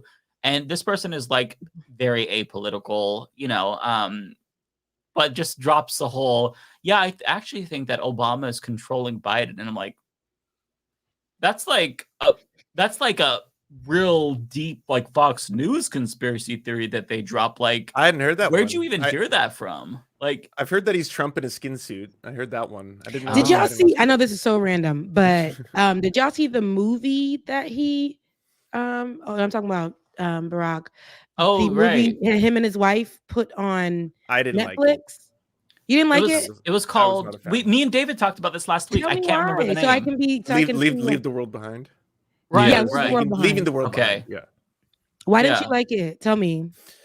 It felt like an M. Night Shyamalan movie or Shyamalan movie. Yeah, it felt like one of those films for the like. I found it very silly for a long time, and I was like, I know why this could have been clever. I understand what the purpose was with a handful of the things they were doing. And at first I was almost like, oh, this is neat because like Julia Roberts is playing a Karen. And immediately I'm not liking her because I'm like, she's really Karening out right now.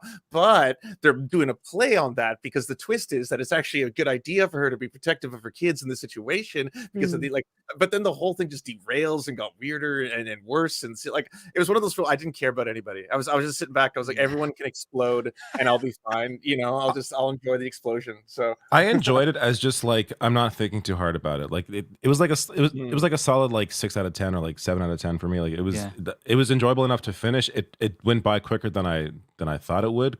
A lot of I enjoy movies that end quickly, that feel like they're quick. I hate long movies. So if your movie feels short or feels like a good length, then immediately it's like at least 6 out of 10.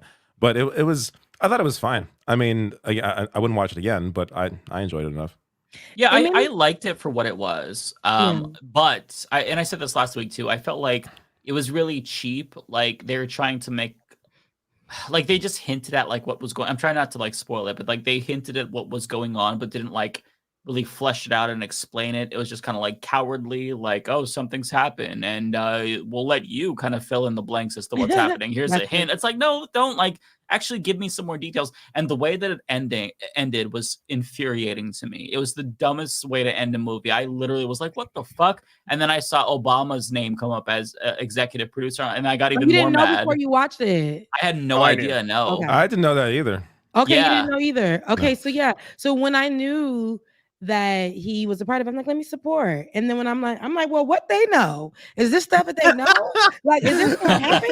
Like, I'm just trying to protect myself. Are these things that we should be getting ready for? See, I get crazy in my head. I start piecing together things, and I'm like, you know, should we start looking at like places that got stuff to make sure? And but the thing is, it was the beginning. It really pissed me off. Like you said, Lance, I was like, okay, white lady, could be clever. This ain't yours. This ain't yours. So I don't understand why in my own home I can't. And that was bothering me the whole time because it was still giving entitlement. And no matter what, they were afraid to offend these people. And I didn't like that because the whole movie. And then there was that weird part where they were like embracing after dance. That was, I'm like, now why would you? I know what you're talking about. I don't get it. Out of place. This is so weird. I don't know. It's making me uncomfortable. That was a weird scene. Yeah. So I really enjoyed the song though. I haven't heard that in a while. I was like, okay, she off beat. I don't know why she's on the 2, but he's on the 1 and the 3. I don't know what's happening, but they getting down. And then I thought, okay. And then it was like, it got weird because I'm like, why is this moment happening? Like, I don't know. But every second I was waiting for something because it was like doom, doom, doom. So I'm like, I'm anticipating something to happen and it didn't. You want to know what's funny about that is it was coming on. I was watching it with my husband and my in-laws, and I started singing it as the song came on. Because like, oh my God, that's like my fucking childhood. Yeah. And then my husband was like, is this the Why You Always Lying song? And I'm like, what? I'm like, oh my God, that's how he knows it. That's how he knows. I totally forgot about that. That's a real song? Yes. Yeah. It's a real song. He knows the vital It's so funny. Yeah. It's like, that's oh my God. Then that song was stuck in my head. I'm like, why the fuck you lying? And that was a good viral video too. Yeah. But now I was very turned off by the character in the beginning as well for the entitlement and stuff like that. Yeah, and also I hated her kids. I felt like her kids were just so stupid, like the dumbest kids on the planet. I'm sick of them. I'm like, girl, you can't watch it. I don't give a damn. Like the world, something's happening, and you talking about a show that's too grown for you. I gotta see Friends. Like, how does it end? I'm gonna die if I don't see it. Shut the fuck up, okay? I just figured she was like on the spectrum. Like I'm like, she's a kid, whatever. She has this obsession with Friends, like that's whatever. Show. And she, you know, at the end of the day. But this is just like I felt like I didn't like how they were just throughout the whole thing, while the other family was still struggling in every way you can think and imagine. After they worked hard to even protect themselves from this, that man had knowledge and everything, and the white family was still winning this whole time. That bothered me. Mm-hmm. That bothered me. So I'm like, now why? What they know? Because I just need to know what they know. Well, there are also dynamics that weren't really explored. Like the daughter was like, "Why are we still sleeping in the basement? They're sleeping like in our rooms." And it was like, yeah, like that is a good question. Like I get that they rented the house, but I mean, things have changed now. You're in a completely different world. Like why? Like, and Could you imagine if like it. those American rednecks who always like bring their guns outside when they go to talk to strangers and stuff, if they had the Airbnb, they were like, "This is our home, we're taking it back." Right? Like, you can sleep on the floor, but yeah. And then now that you bring up that, you know, the redneck, what about the random character that was, I forgot his name, the character, but when they went to his house, Kevin Bacon, yeah. Oh right. I'm like, now this is just so random. Don't know why the little girl's in the window. I don't know. I just don't know. Like his character would not have slept in the basement. I'll say that. What's happening here? He would have took his bed. On top of that, now that we're talking about this and it's my memory's getting jogged, like when he went into the wine cabinet, it showed that there was a gun in the drawer, and they tried to make you sympathize with her character, like there was a reason for her to be skeptical of him, like but it's like, I told you. No, there never was a reason. He's like, all Americans got a fucking gun. I know, that was the whole, like, it's supposed to be clever. Barack and Michelle, Plays I on need y'all to taboos and understand. preconceptions and your Yeah, because there's a lot. What was that? What was that Like, it about? almost felt like apologia for racism. Like, What, like, come on now. I didn't understand that part. Were they trying to show that no matter what, white people will be looked at and, you know, they will empathize with white people, and no matter what, we have to do that as black people here? I don't know where they were going with that. I don't honestly don't think they were thinking too much about it. They just were throwing things together. They just were throwing things together. Like, and now boat smashes into beach. That's it. Like that's what I was into. I'm like, oh, why is this boat doing this? Why are these planes falling out of the sky? That was like the extent of my thinking. I said, oh, this is gonna be good. And the loud noises. Oh no, you go to amped. That was the start of the movie. There was so good. The boat coming in, and it's not stopping. Wow. But then it was like, and there's unrealistic things like Kevin Bacon's character having a black friend. 0% chance that kind of a character would have any black friends. Well, as far as we saw him in that movie, though, apparently he was acting really different than how he normally acts. So maybe normally he's not. He isn't who Kevin Bacon appeared to be. I've heard nothing but good things about. Yeah, no, I he's apparently as an actor, I'm sure he's fine. Yeah, no, I hear great things about him, but in the movie, he didn't even. I'm just like, what is this? Because even he's over here telling this is his friend to these strangers, and in these strangers' face, this white man's literally saying, "Get away from me! I don't know you." Real biblical. I got my gun. I'm gonna protect my family now. It's like, oh my god, he's gonna say something so racist. I was just like waiting for it, and he did it. But it's like, okay, this is not a believable. Like they're not friends. Like he didn't know him. He seen him twice. Okay, he didn't know that man. That man coming over here for medicine is getting crazy. And then he was it's the Chinese, or what did he say? And then that was getting racist. Oh, right. I forgot about that. They were all getting like different messages. Like, that was those. I don't know, maybe it's North Korea. It's like, it's not North Korea. It's not. Shut the fuck up. It was everybody. It was racist. We're the baddies. Okay, it would be us invading them. Stop. It was ridiculous. But the one thing that really made no sense to me was the scene on the beach where I forget who's in that scene, but whoever it was, they see a body and they're shocked. They see this body. They look up and there's like bodies everywhere. You didn't see the giant mess of bodies that were already there, and the giant and the plane that crashed. Like, how did you not see the rest of the beach? That's what I was saying too. I'm like, That made no sense at all. So, and I'm like, did his wife die in that one? In that plane? Like, it was very confusing. I guess I think it was assumed that she died in some plane. I'm not sure about They that didn't one. say because they didn't finish writing it. There's like, we're done with what we've got. It was a lot of questions. A lot of movies do that though, where they're just like, this is the end. Yeah. You figure out the rest for yourself. That's left to interpretation. Yeah. That's true, which I don't appreciate, because it's like, okay, you're already immersing us with your imagination and your world. So fill in the blanks. I don't need to bring in my brain, and like, I'm not a creative person. That's why I'm watching your shit. I would make my own fucking movie if I was creative. You know what I mean? Like, I want you to tell me explicitly. Like, don't like, unless you're gonna be like pretty heavy in the insinuation, don't just like leave it up for interpretation. I hate that about movies. Maybe I'm just not like imaginative enough, but I don't like when they do that. That's why I didn't like Asteroid City, because that whole movie was interpretation basically. There's no plot to it. I didn't mind it. Oh, I hated it. Although I will say, I was on the Vanguard. Fuck. Okay. It is, and I asked them about Wes Anderson, and they recommended other Wes Anderson movies because I thought that like the characters and the dialogue was good. And I did watch Fantastic Mr. Fox. Oh yeah, Loved it. Fantastic Mr. Fox is great too. Yeah. Loved it. Are y'all gonna go see the movie that came out? Okay, did you guys see Color Purple? I did not. Yes, no. the original. Okay. I don't know if I want to see the remake. I don't think I have. So the I've seen original. I don't know if I want to see the remake. Though. It's a musical. So if you're not into musicals, I won't see it then. I can't do it. I'm not. I'm gonna go see None? to run the numbers up. No.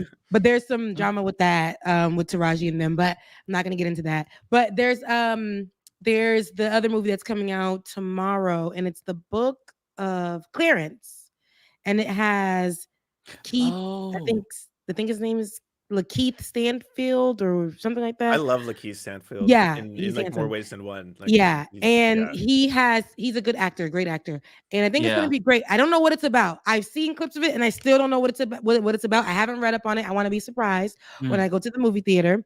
But there's a song that came out with Lil Wayne, Buju Banton, and somebody else from it, and it's a good song. I said, okay, this sounds like vintage Lil Wayne, and it was like a nice song from the soundtrack. Soundtrack hasn't been complete yet, but that's the first song.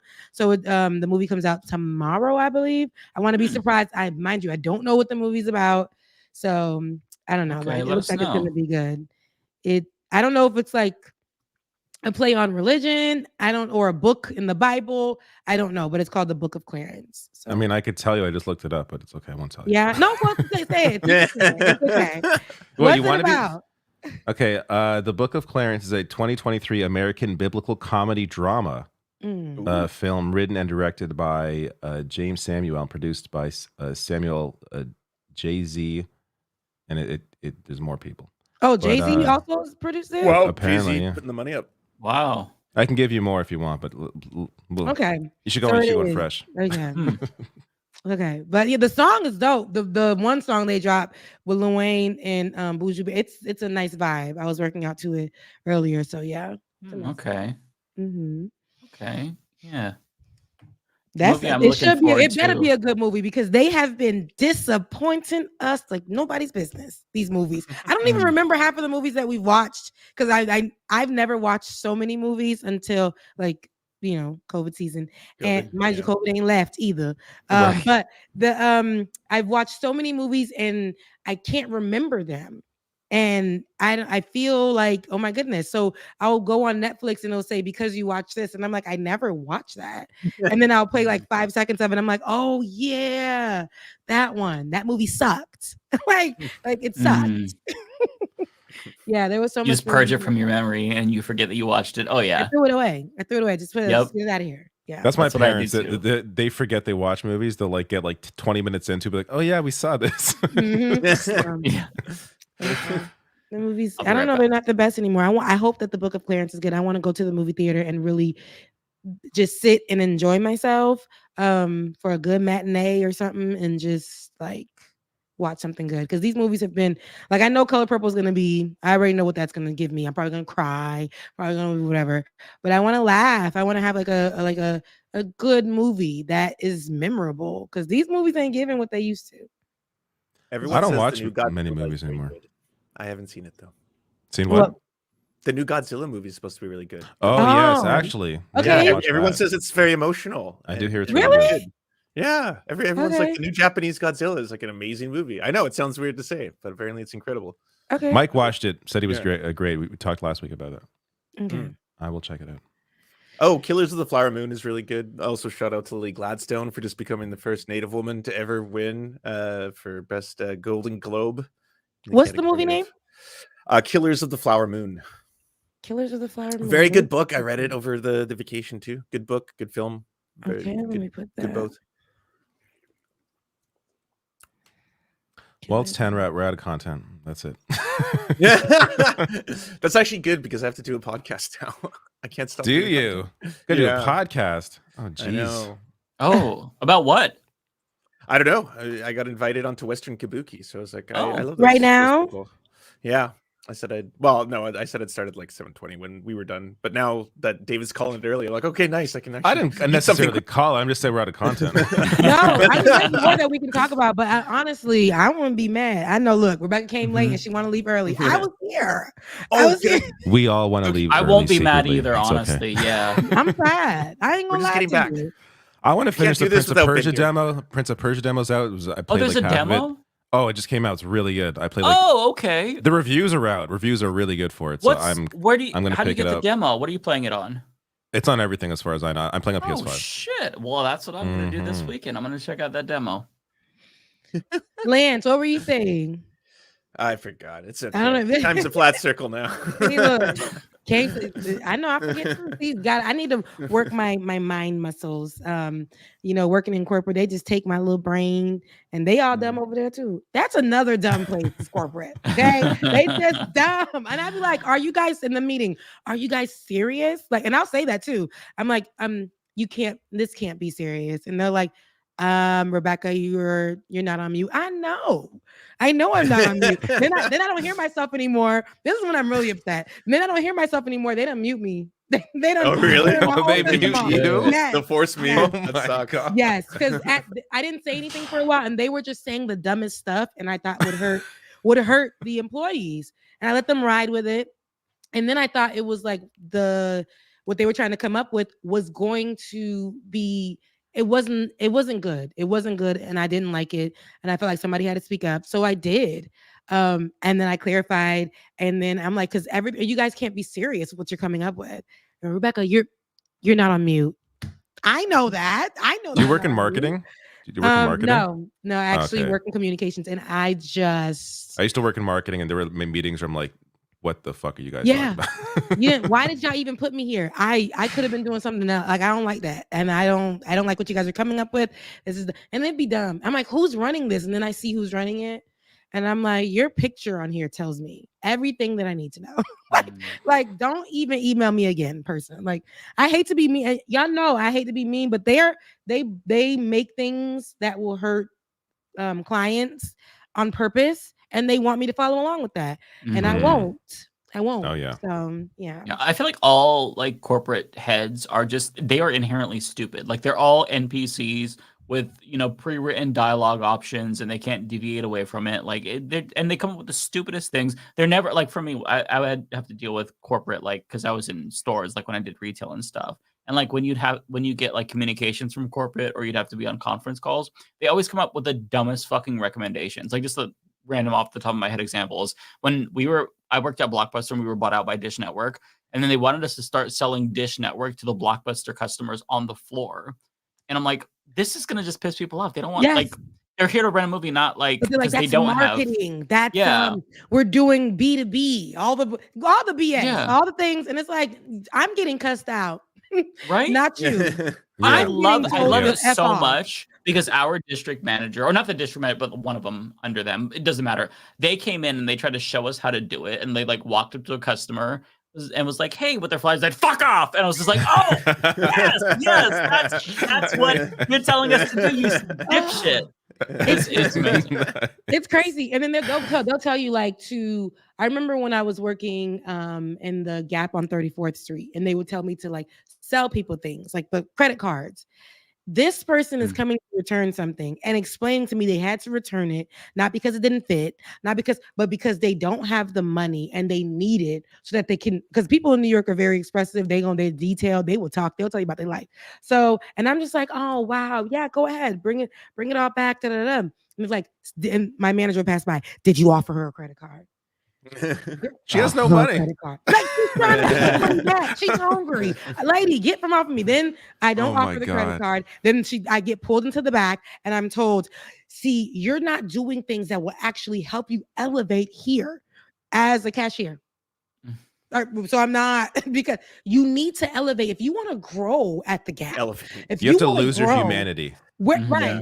They get disrespected. I'm not doing that. And that's where I get into a lot of trouble when I work in these places, because I'm going to like help the customer, the client, the person. And if I feel like we're creating things that are actually going to be abusive, I'll be that one. And I'll tell you how it's going to be abusive and all of that. And I get in trouble for it a lot. Let's just say that. So yeah, that's what it is. The incentive structure is just so backwards. Part that you can't afford is gonna be potentially life affecting. Like if you spiral into endless debt and you're like, oh, I got this super high interest credit card at this random retail outlet because they said I could get a free hat with it, that can fuck your life up. Yeah, but Rebecca got a promotion. So and that's where I work in finance and communication. So you have to understand what I'm seeing all the time and the things that these people come up with daily to abuse people who are already in debt.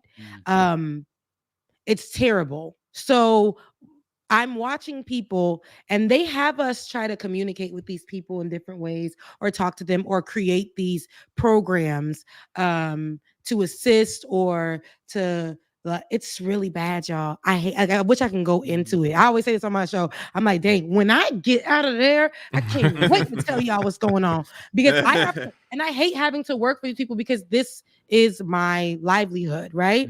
So I know that sometimes I go too far, but I know that if I really, really tell them and deal with them how I want to, I won't have a job. Like I won't be able to, take care of myself. So in that way, though, I try to do what I can, because I'm like, I'm working for evil people, Lord. So like, help me to be a vessel in some way. So I'll be like, now I don't think this is a good idea. And I'll have like a whole thing as to why, and they'll talk about it and they'll be like, well, since Rebecca brought up this point, it's a good point. So we'll look over it like that. Like they're sick of my stuff too. They're sick of my shit. Girl. So in other words, support Rebecca on Patreon so she can go full time and then we can get the tea. Yes, please do. Yeah, because I'll be here and I will let y'all know. And once they let me go, I'll be like, yes, and this is exclusive. That should be a goal. Unlock the tea. Yes. Y'all you're gonna want to know the tell all. Y'all gonna we'll want have to do a full episode on just like corporate stories. I will break it down. You should, if you're not already, you should like start writing things down, just like so you don't forget like things that happen. Just like notes and stuff. I got it. I'm a journaler, so I definitely. Oh, good. Nice. I know. I got things to say, and even something that had to happen in the beginning of COVID that I helped change to help our clients because they were being so nasty and greedy and taking from clients. So I had wrote a whole long thing and they ended up having to change their policy at that time. Good. Yeah. Nice. I was in there. The show was. See, you're doing good. You're helping this corporation not be as shitty as they possibly can. Like you are. Yeah. You are limiting that ability. Yeah. That's good. And, you know what would be really fun?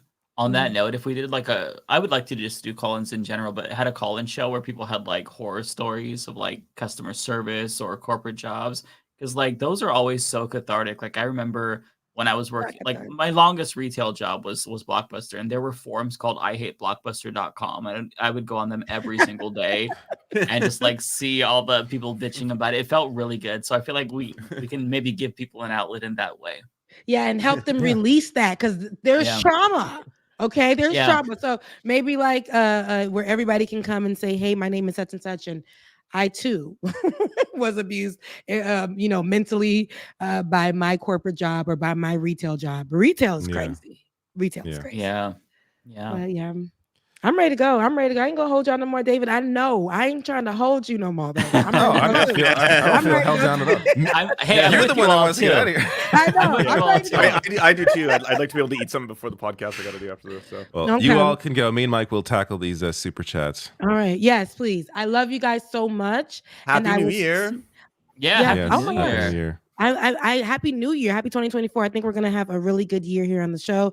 If you guys don't know already, Saturday morning, watch my show. It's gonna be streaming on my page, Rebecca Azor. That's Like It or Not. It's our premiere show for the year, and I'm so happy to be with Leftist Mafia this year. I think it's gonna be a really good time. I really do. I think so too. I think so too. We're gonna change the world.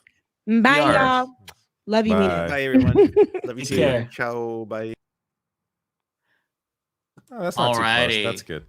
All right. Yeah, This we're is not fine. With smushed 2, it's super fine. close With there. 3, it's like you got just your face like this. Yeah, it looks too It's weird, too and it makes me self-conscious. All right, let's skip all these gifted memberships to Matt Binder. And Tony Rizzo, I believe this is also from Matt Binder. Matt, if you're watching this while still at the TechCon, snag me a new RTX 490, will you? Free, what's that? Anims for life, if you do. Well, good. I asked Binder for free shit too. I don't think he's gonna do it, but we'll see. Yeah. This is for me. Law Gnomes. We're 3 years out from Jan 6. What's something you still want answers to? I'd love to know who planted bombs near the DNC and elsewhere. I don't know if I have any I don't think there's anything I really want answers to when it comes to Jan 6. I'm more just curious as a whole how people can fall so easily into a cult. I guess that's kind of my question. It's like or more so, how do we get them out of being in a cult? Right. If we knew that would really be beneficial. That's for Rebecca. Yeah, slaying a queen. It'd be for either Rebecca or me, and it's not for me. So I would hope. Is this you? No. I assume for Matt. Balthazar, America officially struck Yemen, continuing from precedent just now. Yeah, I think we brought that up during the podcast. Here we go. This one's from me, Lydia Rose, $4.99. Thank you, Lydia. I just wanted to thank you for your coverage of all the anti-LGBTQ laws. You're one of the only ones I've seen talking about it on YouTube. Well, thank you. I'm glad that you enjoyed that video. I think it's important.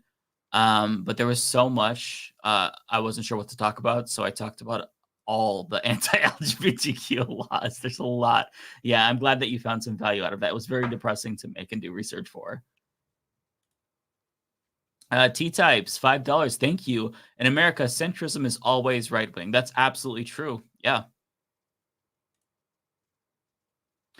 Bayphoto, $4.99. We did read this one, but I will read it again. Thank you, Bayphoto. Oh, yeah, sorry. Yeah, CNN talking heads called the Houthi airstrikes in Yemen a de-escalation tactic. Warhawks are insane. Make it make sense. Yeah, I honestly want to find the clip now because that is, I mean, talk about mental gymnastics. That's wild to me. Yeah.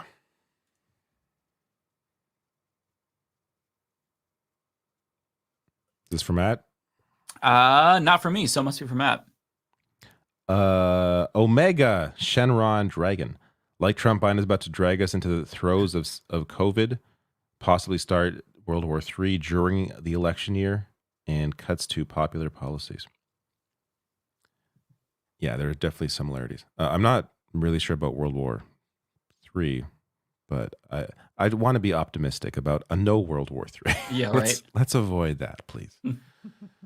180 Chan, thank you for the $5. Says, I fear how 20 to 30 years from now, how American history books will summarize what is happening in Gaza right now. Yeah, this is what is so amazing to me. It is so clear now who is in the wrong. That, we shouldn't need to wait 20 years. I'm not saying you're saying this, but I'm just saying generally, like, we shouldn't need to wait and see, how history will look back at this time. It is very clear now what is going on. And this makes me think back to like other, whether it's like the Vietnam War or other moments in time that where there was a clear division, and now it's clear now who was right, who was wrong. It's always clear, I think, at the time. Just as it is right now. So it's frustrating that there's even a debate over what's going on.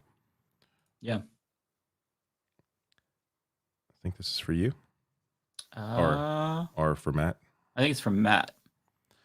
Charlie DeGenemere. If anyone needs a good chuckle after this is a palate cleanser, look up the long man commercials from Japan. It's got a great love triangle arc. Interesting. I've never heard of that. I know they have good commercials. Oh, this is for. I think this is for Rebecca though, because the little link icon. Okay, good Bender is not on to corrupt Becca for this episode. We must protect Becca's innocence. Joking, we love Matt and love you always, Becca. Also for Rebecca. Parker Fetterman, quote, maybe South Africa should sit this conversation of Israeli genocide, but somehow the U.S. deserves to be part of the convo. Yeah, we brought that up during the podcast. I know. It's insane.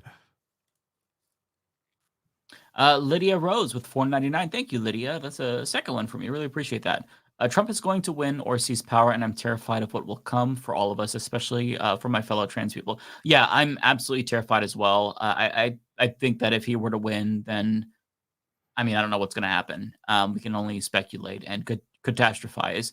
All I'm saying is if you're LGBTQ or like a vulnerable citizen, if you're Black or brown, just have a passport updated or ready, or just get one just in case shit hits the fan and you have to make a case for asylum. You know, it's better to prepare than just like be kind of, not that it's going to come to that, but like just, you know, good idea. Yeah, at the very least, it's, you know, a little peace of mind, maybe. Exactly. Charlie. That's for you. Sorry, I have one comment. Yeah. Oh, no, you're good. Charlie DeGinmere, $5. Thank you. Biden's bloodlust on this is going to turn us into Texas, Florida, and West Virginia in terms of GOP rule. Yeah. I mean, depending on how much worse things get, yeah, he's going to really harm Democrats for the foreseeable future if they're kind of viewed as like the warmongering party. Yeah, we'll see. Nadia Yvette Chambers with $10. Thank you, Nadia. Hillary Clinton already signaled that the Dems are willing to throw trans people under the bus. They won't lift a finger as every last USA trans person is mass imprisoned and forcibly surgically detransitioned. Yeah, I mean, I think that part of it is they don't even know what's going on. Like they're just like fundamentally disinterested in what's happening right now. Like Biden could be issuing more executive orders. Like part of me is so worried because if he were to issue an executive order like undoing these bans on gender affirming care at the state level, that a Republican might just like ban everything. Like I think they would probably do that anyway, but it's just, I don't know. There needs to be at least some push, even rhetorically, but there's nothing. Like it's just kind of happening. And the one time that Biden talked about this was when he was being interviewed by the Harold and Kumar actor. I'm blanking on his name. And you know what he said. Yeah, is Penn. No. Is it Cal Penn? Yeah, that's it. Right? It is Cal Penn? Okay, yeah. So, isn't it? Yeah, Cal Penn, yeah. I think so. I'm not sure though. Yeah, no, it is. Oh, okay. But yeah, he had a good response, but like Democrats just aren't pushing back, and it's really frustrating. They're just and a poll confirmed this too. I don't remember from which one, but like young people, they don't believe that Democrats are pushing hard enough on LGBTQ plus rights, and yeah, I agree with that. Charlie DeGinmere, thank you for the super chat. Says, what kills me about Jan 6 is how willing they are to bring kid gloves for the right versus how rabidly they go for lefties in any situation. Yeah, the fact that there's even this idea of, oh, the left and the right are both crazy. The fact that is still being trotted out there after Jan 6 is so completely nuts. Like, can you imagine if the left did what Trump supporters did on Jan 6? Like, Jesus Christ. The difference, the difference at the time would have been clear. I think the police would have acted a lot differently. But just you're exactly right. Absolutely. Koya Demon, $9.99. Thank you so much. Mike, not only do you need to overcome your fear of flying for the pending TLM live show, you got to also visit Georgia to meet the Globe Queen, Candace Taylor, too. It doesn't make sense. Yeah, I don't know that I want to meet Candace in person. I might avoid that. I am trying to overcome my fear of flying. What's funny is, as we were talking about this and thinking about this, I was actually looking up like flights and how much it would cost and stuff just to kind of like gauge the number, and also train rides that take like 3 days from Portland to New York, which is out of the question. But like after this happened, there was an incident with a Boeing airplane at PDX. Oh my God. Where the whole side blew off. And I'm like, bro, this is not the best time for me to hear this news. No. I'm not even necessarily afraid of flying, but like Honestly, I think I kind of am, and I don't realize I'm afraid of flying because like I enjoy traveling, and I didn't do it as much when I didn't have a kid. Actually, we traveled a bit, but not as much as we probably could have. And I think a part of that was just I really don't like. I love I love being somewhere else. Right. I hate the process of getting there. And exactly. I hate the airport. I hate the flight. I hate being crammed in. I hate every time I feel like I'm on a plane. It's the time where I feel bloated. I have to go to the washroom all the time. Like, it's just like it has to be when I'm sitting at a plane. My body feels like shit. In addition to just me not liking being on a plane. I hate that process especially. Yeah, it's easier said than done, honestly. Like I'm just like trying. I emailed like therapists or like clinics, and neither of them got back to me. So I'll have to figure out something else. It's not necessarily just like I think I honestly like. I don't think I would be any more, well, I probably would be a little bit more anxiety ridden on a plane than like traveling long distances via car. It's just like being in a confined place for long and not being able to leave. I feel the same exact feeling like in a car. It's just the claustrophobia. If you know me like in real life, you know I'm a very antsy person. Like I'm always moving and doing something. I'm always like on the go. Like it's really hard for me to sit still. So like just being in that predicament, being a very hyper person and having panic attacks, it just is like it's this combustible situation. And so being in a car, you could just like pull off the road anytime and get out of the car, get some air. Like you're outside, you can stop the car. You can't stop a plane. You're in the plane. That's it. You're in that plane until that plane lands, and that's one of the things I hate about being in a plane. And there's no fresh air. That's the problem for me. It's not that I fear that like it's unsafe. I actually think it's statistically more safer than driving. It's just that like I can't like go outside, you know. And you're up, you're stuck. But if the side panel blows off the side of the airplane, then you get some fresh air that way. At least they had fresh air on the way down. It's amazing true. No one died. That like those were the seats where no one was sitting. Like the whole thing is that's so insane. I didn't know you could land a plane with like a panel missing. That's just wild. Right. I mean, it goes to show you that like planes are really safe because that could have been catastrophic. I guess. And there's also a corporate malfeasance story here underneath it because Boeing was cutting corners. They knew that there were some issues with the plane. It had flown 3 times previously that day. But I mean, look, I'm trying. I'll just put it that way. It's not just fear of flying that's like my main issue. It's just like existing normally. That's my first. That's like number one. 100%. You first have to be able to exist normally, and then you could deal with maybe some like the plane ride or something else. Exactly. Like I'm pretty sure I would be fine. It's just getting general panic attacks under control will go a long way. Then I could be fairly normal. You know, the political situation ain't helping as well. But that aside, I would still have panic disorder probably. Marissa for Rebecca says, any suggestions on how we might be able to be conscientious objectors to paying our taxes? I don't want to not pay, but I don't want to fund genocide. Pay your taxes. You can't. You will go to jail. You have to pay your taxes. You're just fucking yourself over.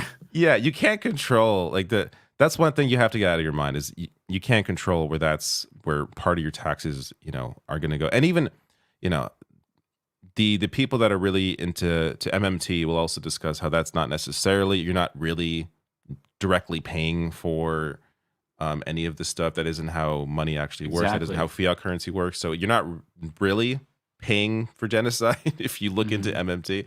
But anyways, that's a discussion. I don't want to bring it back up. Wanda for Rebecca says, you get Binder's money tonight. There you go, Rebecca. Wanda for me. Some Binder money for David. Oh, thank you, Wanda. Very kind of you. And for me, Wanda, thank you. Very kind. We'll let Matt know. Yes. We got your money, Matt. Andrew for Rebecca. My donation for Rebecca to get closer to spill the tea. There we go. Narrator, $5. Thank you, narrator. Left work early, holding back tears today because employees were joking about the U.S. actions towards Yemen without even knowing why we did them. Oh, God. Yeah, it must be nice to like live in such an ignorant form of bliss to where like it's funny to think about like what we're doing abroad because you never have to like deal with the reality of that. I feel for you, narrator. That's really hard. You know, what do you do in that situation? Like, do you try to confront them or just let it go? Because like you're not going to convince them. You know what I mean? But yeah, I feel your pain. Yeah. Ignar Husky, $5. Thank you, Ignar. 8 years at Safeway here. Oh, see, yeah, you've been there. I'll love to call in for that cathartic stream. About to get to new season and hope to unionize it eventually. Have me on. Look, I think that would be so much fun. I could talk about like retail stories for hours, but I've already shared mine. I would love to hear from everybody else because everybody who's worked in retail or fast food or really any job where you're dealing with like corporate overlords or the public, like you have an interesting story that is relatable to everyone else. So yeah, I would love to do that. We just have to get the capacity to do calls and have it so we can all talk and communicate. And because Bender has it set up to where he can take the calls, but we have to relay the message. Yeah, to Bender. I feel like there has to be a way through StreamYard to maybe do that. I don't know. At some point, they've got to integrate the feature because they keep adding new features. They're adding features, yeah. Yeah, it'd be nice to be able to do that. Brienne Vieira, hope I said that right. $5. Thank you so much. Happy New Year, guys. Ready for some gaming too. Same to you. Happy New Year too. Still have Legend of Zelda Tears of the Kingdom. Awesome. Also, shout out to David's vocal stylings today. There was a video where I sang a bit of a hymn to make fun of those. That's right. To make fun of those Trump supporters. That was actually I forgot about that. I did that. I'm like, am I gonna leave this in the video? I'm like, I don't fucking care. I'll put this in the video. It was so good. I'm glad you did. I totally forgot that you did that. Yeah. No, that was good. Oh, thank you. I'm glad that video didn't get too many views. So. None of mine are getting good views this week. That was last week. Yeah, it's all over the place. Yeah, it's terrible. Daniel Panic, thank you for your $179, a very specific donation. Thank you. Tokyo Hans, who only ever donates to Matt. Remember for 6 months, guys. This is a Matt chat. I am sad about the dissolution of the Figueiredo Binder ticket. I was looking forward to Mike's stance on appeasing BB. Oh, see, I'm not 100% Would you be sure. appeasing BB? I would drone strike him. You would. You don't say these things. Of course, he's joking, sir. Everybody in Minecraft. I'm always assume that I'm talking about things in Minecraft. Yes, Mike speaks from the perspective of Minecraft at all times. Hope everyone realizes that. I'm a gamer. We all are. Lizzie, $5. HNY. Who knew a stroke could make one dumb and racist? Such a shame what happened to Fetterman. Yeah, I mean, I don't know to the extent that like having a stroke changes your personality, but like my theory is that he was probably like always this way and kind of hiding the ball. And maybe there's this sense that, look, I already pissed off the left, so I might as well go full and embrace because I mean, like one thing that you can always do if you piss off the left, and you get canceled, so to speak, go right wing, just say what they want to hear and they'll embrace you. So maybe he's doing that, but I mean, he doesn't have to grift. He's a senator, for fuck's sake. I don't know. It's a sad situation, and he's one of the reasons why I'll never trust politicians. Danny Man, thank you for your super chat. Says, I've been wanting to make online leftist content. Any advice on how and where to start? Is it worth it? Be honest, LOL. Thanks, love y'all. So let me answer that question. If you want to do it because you enjoy doing it. Don't do it because you think you're going to make a living off of it, because it's not worth it. and you likely will not be successful, because it is very hard at this point to, especially with the way all these platforms now, like I feel like I was like one of the last people to get in before the algorithms really like clamped down on political content. So it's very hard to break through, but if you enjoy doing it, then do it. Like that's for sure. And then maybe you'll find success if you want to pursue it as a full-time thing. I would say probably, I don't know, probably Twitch is the best place to start.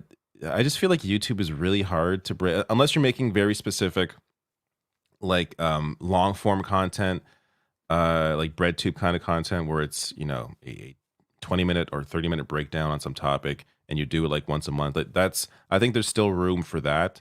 But like daily news content, I think it's very hard to break in at this point. So it depends what kind of content you want to do. If you want to do more daily news content, I would say probably live streaming and Twitch is probably the best place for that. If you want to do more long form content, which I think is where you would likely find more success if that's what you are hoping to do, then YouTube. But yeah, what are your thoughts, Mike? Yeah, I mean, I agree with mostly what you said. The one thing that I would maybe caution against is Twitch, only because I know Hassan is starting to stream on YouTube, and there's like is he? they've lost 35% of their workforce. Like they did a lot of layoffs. They also shut down in South Korea. So there's some signs that like if you invest a lot of time in Twitch, I don't know, but I mean, you know, yeah, nothing is forever. YouTube part of isn't Amazon forever. though. Like what the right. I know it's hard to say, right? I mean, this could just be a moment in time where they're doing bad. But yeah, they laid off like 35% of their workforce, which is I think like 500 employees. So it's a little bit scary. Yeah. But yeah, I agree 100% with you. Don't do it for a career. Do it for fun. Do it because you like doing it. If you have a passion for content creation, then go for it. It's really, really hard to grow an audience, and it's probably even harder to maintain an audience for a long time. It's why you really don't see like a lot of old school YouTubers. Like a lot of them went away, right? Some of them are still around, like Philip DeFranco, Matt Pat, but it's difficult, you know. And there's, I think, oversaturation. Everybody has a podcast nowadays. Everybody has a show. So statistically, it's really hard to break in. But if you enjoy doing it, then you should do it. Like for me, I actually like making content, like just in general. It depends on what it is though, right? Like if I'm making a dumbass music video about like Candace Taylor, Flat Earth, like I just enjoy doing that. I did a whole video essay on Donkey Kong 64 that I posted to my like little gaming channel. I got like 800 views, but I really enjoyed doing that. Oh, I got to check that out. I haven't seen that. Yeah, I worked really hard on that. I didn't expect it to get any views, especially because I posted on a separate channel, but I didn't want to post it on like my main channel because like people are like don't want to see gaming. But yeah, I just really enjoyed it. Like I wanted to replay it and talk about it. So if you can extract joy out of it, then I would say hell yeah, go for it. There's nothing to lose there. But don't like bank your hopes and dreams on it because the game is just so different now, unfortunately. Yeah, and one last piece of advice is I would say find what your focus is. Like find your niche.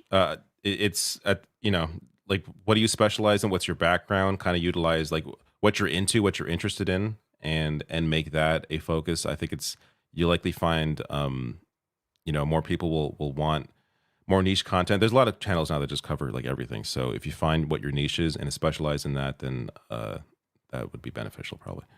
Yeah. Oh, correction. I guess that I see Melanie in the chat says that Hassan only live streamed on YouTube as like a one-off. Okay. I didn't see that. I wonder how well that did. I assumed that like he was maybe trying to slowly but surely migrate the audience over here. I thought he had like a contract with them or something. I didn't know he could even do that. Yeah, apparently he does. I had no idea too. But yeah.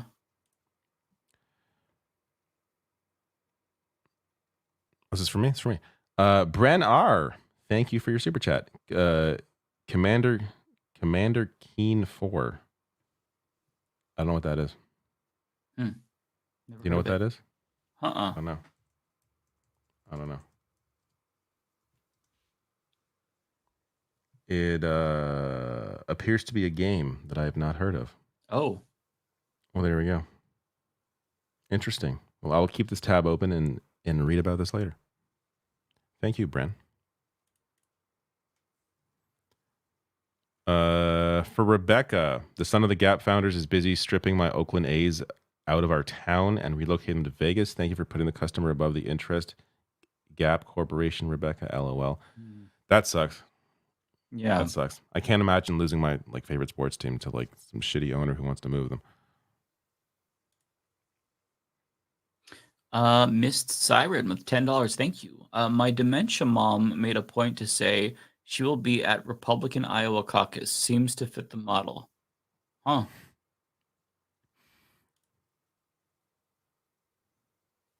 Tokyo Hans, thank you for the 1,000 yen. Guilting me into giving you money. It worked, didn't it? Thank you, Hans. Very kind of you. Lost my place. Here we go. Bay photo. David needs to sing for those North Sea TikToks. North Sea TikToks. You know what that is? I'm not familiar. No. I don't even use TikTok, so I feel like I'm too old for TikTok. Then again, my mom uses TikTok, so I can't be too old. I use TikTok quite a bit, but I just get the same like video game videos and cat videos. That's what I want. I want to get video game videos, and I get like shit I don't want to see. Like I don't want to see this like.